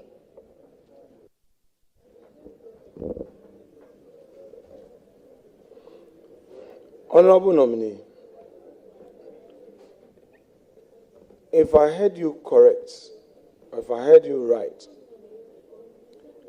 it is your case that the establishment of the oral committee is legal. Yes, Mr. Chairman, it is. Honorable Chair, if you have been very calm managing, if there is an attempt to disrespect me and quiet and very but calm, I think Chairman, you are trying to be very abusive. Chairman, stop it. I'm not disrespecting you in any manner or form. We have accommodated you. Chairman, excuse me. So how do you say I'm disrespecting you? Can I respectfully go to outstanding orders? Order 2 and 7. Honorable Boy, you have the floor. Chairman, been very patient. But Chairman, we in Parliament are guided by outstanding orders. Order 2171 on the appointment committee. The appointment committee comprises the first deputy speaker as chairperson, the minority leader as ranking, and the deputy majority leader as vice chairman, the deputy minority leader as deputy ranking member, and then he lists the following. There's only one chairman. Only one chairman. We don't have co-chair of this committee. And the rules of this house is that we allow the chairman to lead us and direct everybody, that allow all of us to basically do the work. It is as if he is not respecting the chair. He's looking at us. I think that where we are, the right honorable, my colleague, please, let's respect the chair. Honorable Member, your second. We've come very far with the nominee, the Finance Minister Designate, the Energy Minister Designate, and our respected colleague. Let's give him the space to finish. He has guests from his constituency, chiefs. We don't want him to leave this room disappointed. We've come very far with him. Let's indulge the minority leader to end his question, please. I beg you. I know why I'm saying that. I beg you. I beg you. Let's give Kwame. We've so we need to be guided. Minority leader. We've come How many very more far. questions do you have?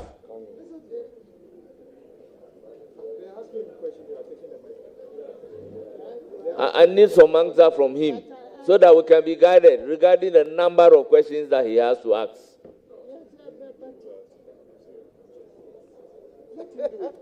No, we cannot finish. Yeah, we've been on this committee, and we've had there's a case where Honorable sometimes he starts with a warm-up and he goes, but please, I think where we are at the moment, let's try and indulge him and then finish up with him. I'm sure he's almost at the end of it. So we just need an indication from him.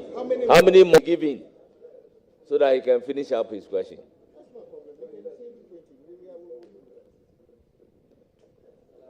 Leader. If you leave him, he will be able to wrap up. He's here. We are all here waiting. So, Leader, you have the opportunity to wrap up using the words of the deputy leader.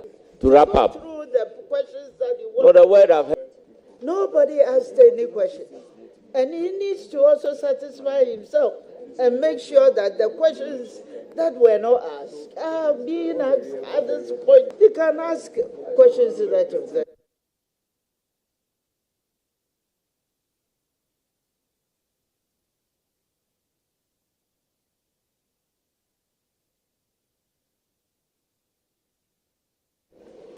Chairman, thank you very much. Honorable nominee, later, than when the former president, His Excellency Nana Addo Dankwa Akufo-Addo, to set up an independent body, he had to come to Parliament to enact that law for the purposes of the office of the Special Prosecutor. You are aware of that? Yes, I am, and I was.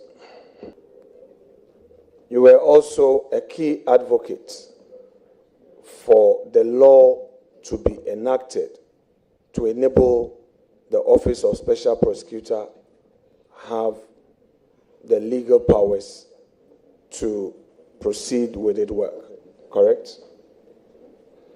My initial position was that it was an unconstitutional body because it was, to me, violative of Article 88 of the Constitution, because we're taking the constitutional powers of the Attorney General and giving it to another person and seeking to say that the Attorney General that person should be autonomous or independent, inherently belong to the Attorney General. And no one can take them away and then say that the person should be, ring-fenced in such a way that that person, should not be controlled by the Attorney General. I made very forceful arguments to that effect, and that is how come that there were provisions, the independence provisions were watered down at my behest. And of course, I was just a lone ranger at the time, but I'm no longer a lone ranger. I'll take a look at the law again. So now, in view of so fair, and if I may have to repeat, you're saying that the establishment of the Office of the Special Prosecutor took away the prosecutorial powers of the Attorney General. Now we have ORA with investigative powers. Don't you think that committee is taking away the investigative powers of IOCO and the police? I am not aware that.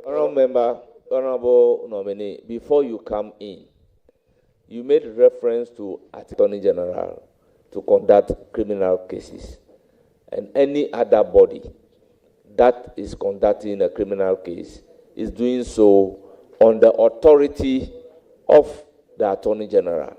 Therefore, I recall that in the passage of the Special Prosecution Act, argument was canvassed to the effect that we cannot give the Special Prosecutor, by an act of Parliament, power to do prosecution.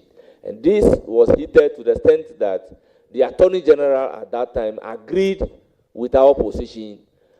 They used their numbers, then declined to come and move the motion for the third reading, leading to the passage of the law. But today, it's being stated that there was argument from the nominee to the effect that special prosecutors will have power to prosecute. The Constitution.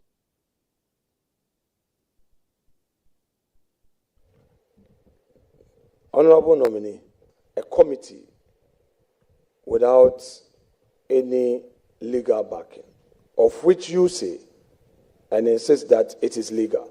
I'm asking you, this committee is investigating supposed looting. Now, we have state to investigate allegations of corruption, conflict of interest, and certain actions of public officials. Shraj is a typical example. We've had situations where we have the police. The police has various units that does investigations. If you look at their mandate, they have all the powers. Are you saying that this committee does not conflict the work of these? Mr. Chairman, no. Your answer. No, it doesn't. And I'm not aware that Oral has been, conferred with investigative powers.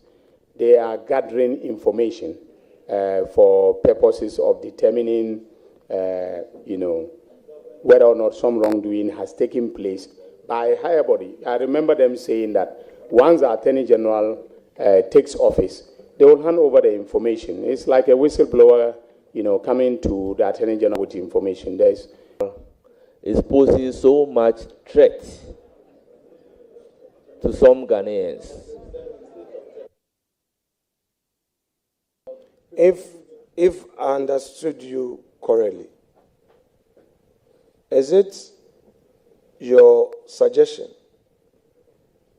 that upon taking office, ORA, I just want clarity.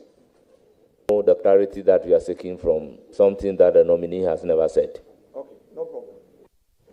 Honorable nominee, since Chair says you never said so, let me now ask you. And I did not say so. That's okay, no problem. That's all right. Honorable nominee, legal backing your office is going to continuously depend on ORA for the purposes of providing you with information for your prosecution? Honorable Minority Leader, the nominee never said so. So you may ask another question. Chairman, please, for the third time. Honorable nominee, as Attorney General, primarily rely on state agencies such as police of building your case for prosecution, correct? Well, the qualification mentioned have statutory power to conduct investigations that are restricted. So, for instance, if you take, IOCO, economic and organized crime, period, they can investigate anything relating to, say, murder or treason and so on, or other crimes.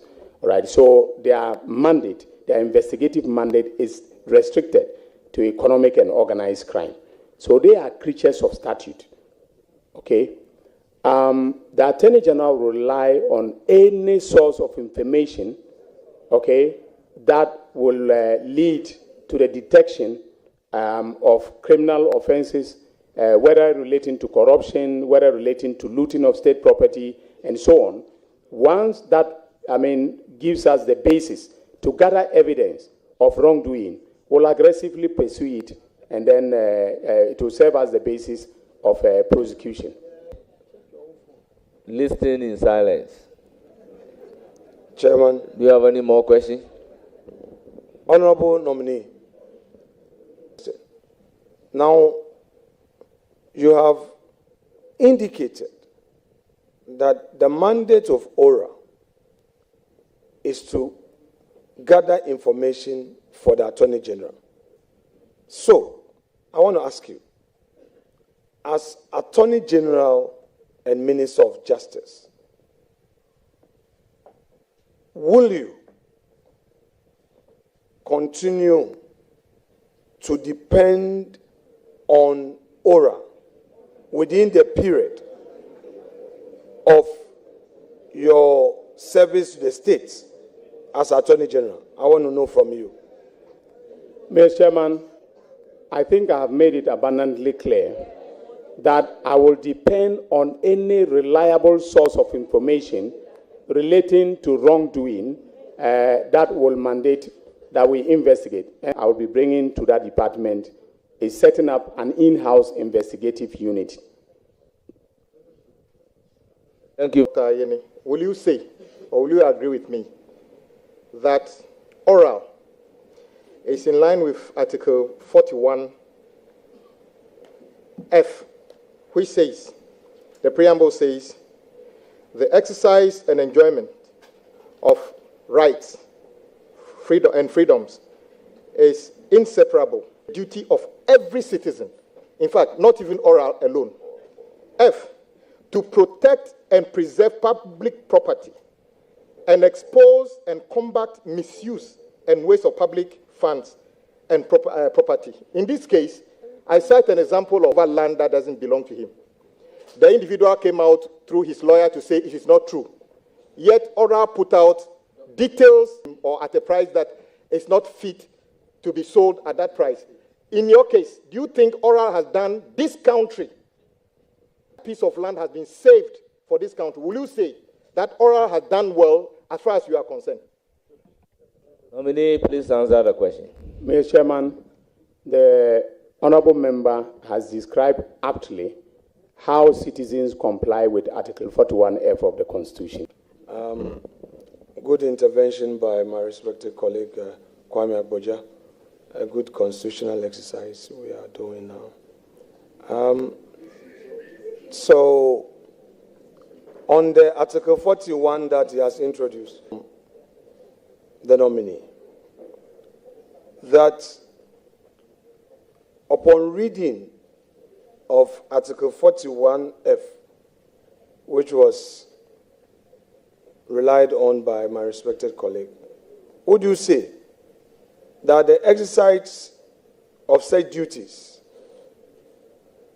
is not done in accordance with law, because it creates the impression that it means that any citizen can get up in the locking up offices, as we are experiencing.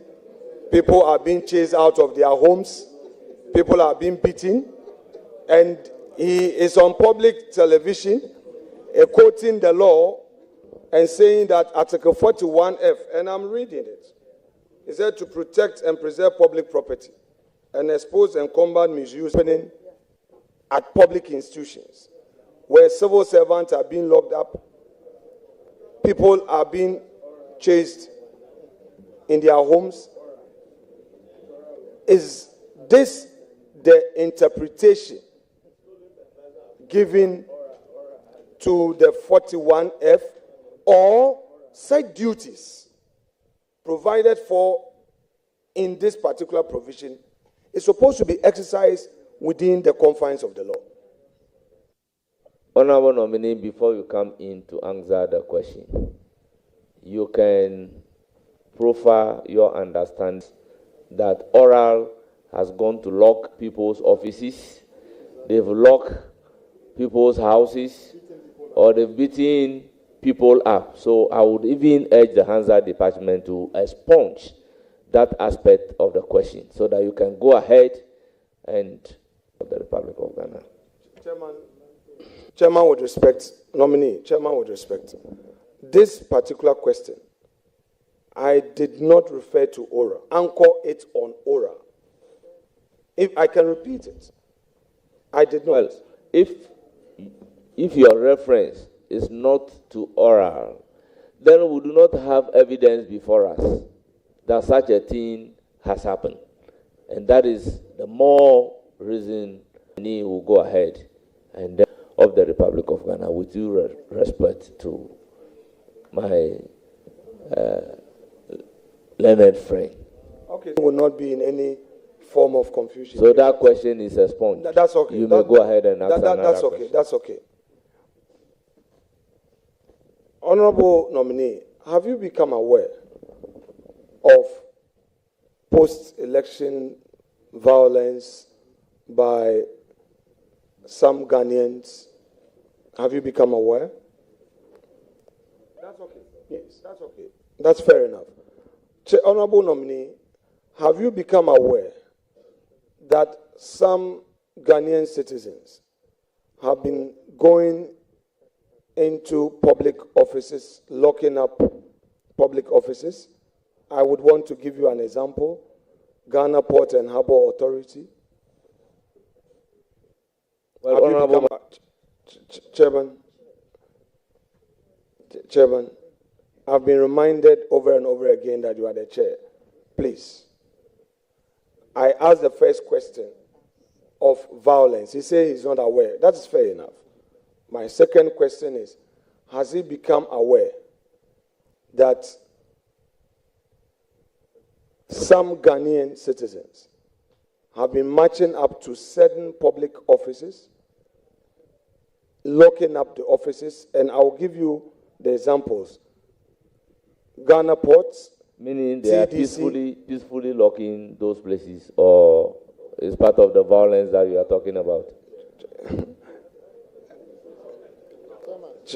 There were people looting rice from a warehouse. At TDC, locking up the offices. At Bui, locking up offices. Have you become aware of these actions? Well, nominee, are you aware? Chairman, it hasn't come to my attention. That is true. On social media, I see reports, but I haven't read them. Thank you very much. Any further question? For our citizens,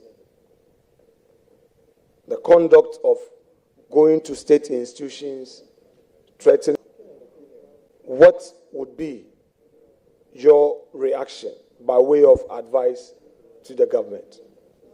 To be honest with you, I would not want to comment on this because of facts. I will not be able to proffer an opinion. Thank you very much. But let me remind the entire nation that 2017, such a thing was complained about, and then chairman was heard saying that if people are protecting public property, see, I can produce the record for you. Chairman, recently it was circulating. Chairman, a moment ago, when I was asking a question, you directed that question should even be expunged. That was the position you took. I have asked a straight question. You are now introducing Freddie Blay, who is not here to defend himself and to say this and that. Chairman, in all humility, I believe that since you are calling on the Ghanaian public, rest of the public, behind each of the nominees who have gained notoriety for shouting and heckling as if they are part of the proceedings, you have had the cause to ask them to stop. They continue to do that. You see, are we saying that we should continue to endorse it? I beg of you. We are a nation making progress in our governance at all levels.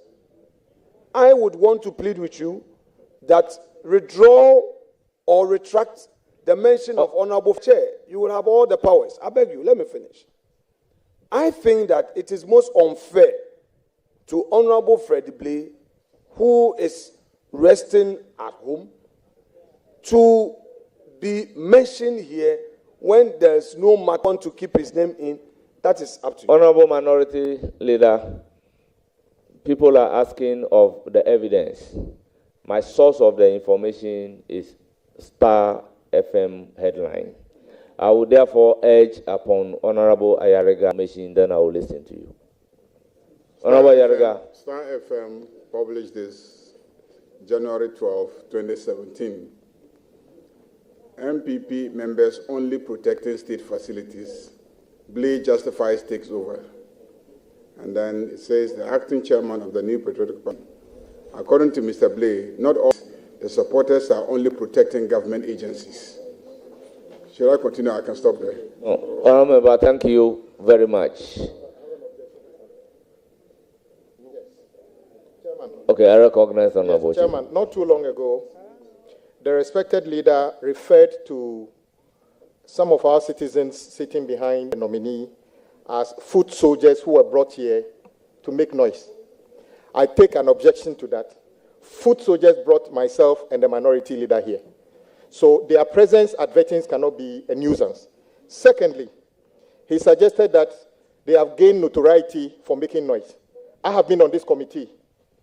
Indeed, sometimes when nominees give answers, it generates spontaneous reaction from the back.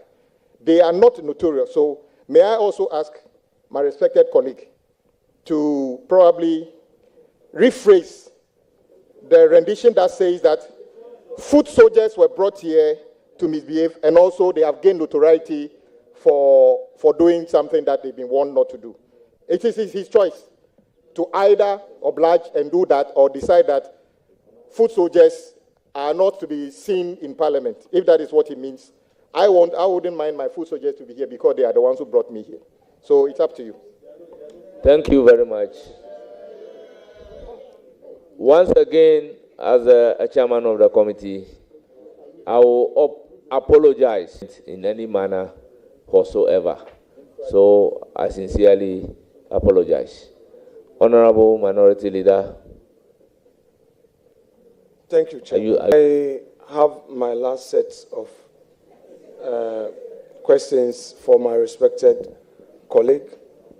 That has to do with nomination to the Supreme Court of Ghana. The appointment committee report on two nominees of His Excellency the President. 1, Professor Richard Frimpong Opong. 2, Justice Sophia Rosetta Odukua Benasco Issa.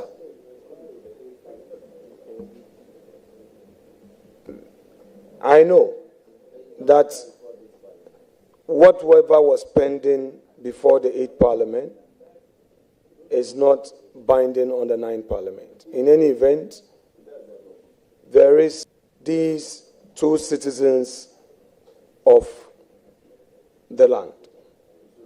They elevate them. Given the opportunity as an Attorney General to make an input in any nomination, any future nomination to the Supreme Court, would you consider making your views known on these 2 nominees to the appointing authority? Honorable Minority Leader, you rightly stated the position that nomination during the tenure of office of the 8th Parliament lapsed by the 8th Parliament. And in the 9th Parliament is vested.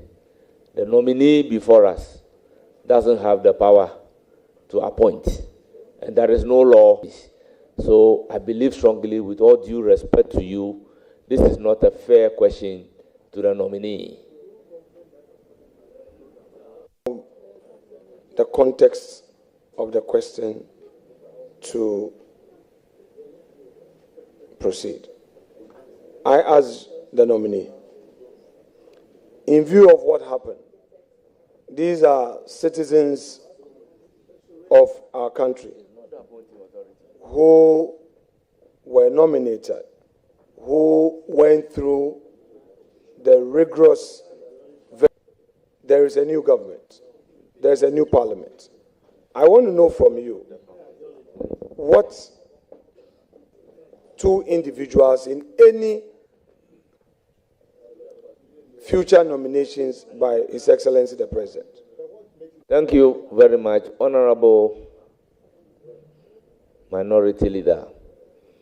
You know, he is supposed to advise legal matters, but it is different from issues relating to appointment. And here we are asking the nominee his view, his opinion on some judges that were appointed by the previous government, which couldn't get through and the appointment lapsed. So let's allow the executive president to exercise the power. Thank you very much. Very well. Honorable nominee, please, do you know Professor Richard Frimpong Opong? Do you know him? Thank you very much, Mr. Chairman. Professor Frimpong Opong, just like my former students line up here all the way to Roxin Dafiamapo, is a former student of mine. I taught him at the then Faculty of Law, University of Ghana, and I know him very well, just like the same way I know Roxin Dafiamapo as my former student. Law. Mr. Chairman, I have no details of his practice of the law. Very well. The question has been answered. Should you be given an office of Ghana, will you willingly proceed to do that, knowing his record, his academic record, and his exploit in his chosen career? Let's cross the bridge when we get there. Do you know his academic record? Yes, I do, because I taught him, I graded his papers. You know, he was a first-class SP, so I know him very well. But I'm not ready to opine on whether or not I recommend him to President Mahama. So that is true. And you are not the one to do nominations. But my question is, in view of records, and you know his professional career, if you are given an opportunity to recommend him for nomination to the Supreme Court, would you be able to make that recommendation? Thank you very much. The nominee has provided an answer that appointment is an exclusive preserve of the president, not his. I wonder if you have the opportunity, or he has the opportunity in law to be recommended. Okay, Chairman, with respect, Chairman, with respect, if you pay attention to me, we will be done. It's just suggesting that I wasn't paying attention to you. Chairman, can I ask? Are you suggesting I'm not paying attention to you? Chairman, can I ask this question so that we can ask the question? Chairman, I'm not being disrespectful. I think the whole world knows we have done enough by giving opportunity to the minority leader. Chairman, I will request you close the meeting now. We have done enough. No one in this country will say that we haven't given enough opportunity to the minority leader. Enough is enough. Enough is enough, the chairman. Nobody will say he's not been given opportunity. It's enough. Chairman, thank you very much. Chairman, my question is not about the nominee appointing. I asked the question that the honorable nominee, in view of the fact that you've said on record that you know the academic pursuits of the Professor Opon, and you know his professional exploits. Mr. Chairman, I never said I knew his professional exploits. I said I taught him, I know his academic record. And on the record, it is not only academic qualifications that presidents take into account in appointing, judges. So, and I'm not the appointing authority. I'm not going to sit here and opine as to whether or not, if I were, hypothetically, the appointing authority, I would have appointed him to the Supreme Court. And when you asked me the question, I said, if the president asked me, his opinion, let's cross the bridge when we get there. Because there will be a number of variables that the president would have taken into account in requesting my opinion about future appointments. Okay, my final question to you. All members, let's allow. Let's take him by his words. Final question. Honorable nominee, you are now going to practice before our court as the first gentleman of the bar. Do you have confidence in the justice delivery infrastructure of our country? Yes. Mr. Chairman, I would want to thank you. Chairman, I would want to thank you and thank the nominee. I wish you well and pray that you are able to discharge your duties as Attorney General and Minister of Justice for the good of our country.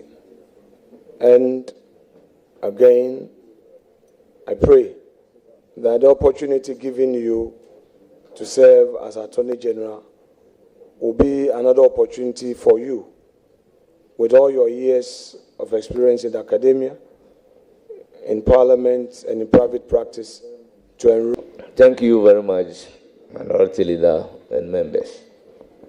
All members, that the actual communication to Parliament, Mani Mahama, to the Speaker of Parliament, has come to our notice. So all that has been corrected, and the correct version has been brought to our notice, and the minority leader has perused same, and I believe he's satisfied with the content. You know, he indicated that he wants the right thing to be done. At the time that we have no knowledge that it has already been done. So I believe the correct document. Honorable members, may I use the opportunity to congratulate the nominee and thank him sincerely from the committee. You are accordingly discharged.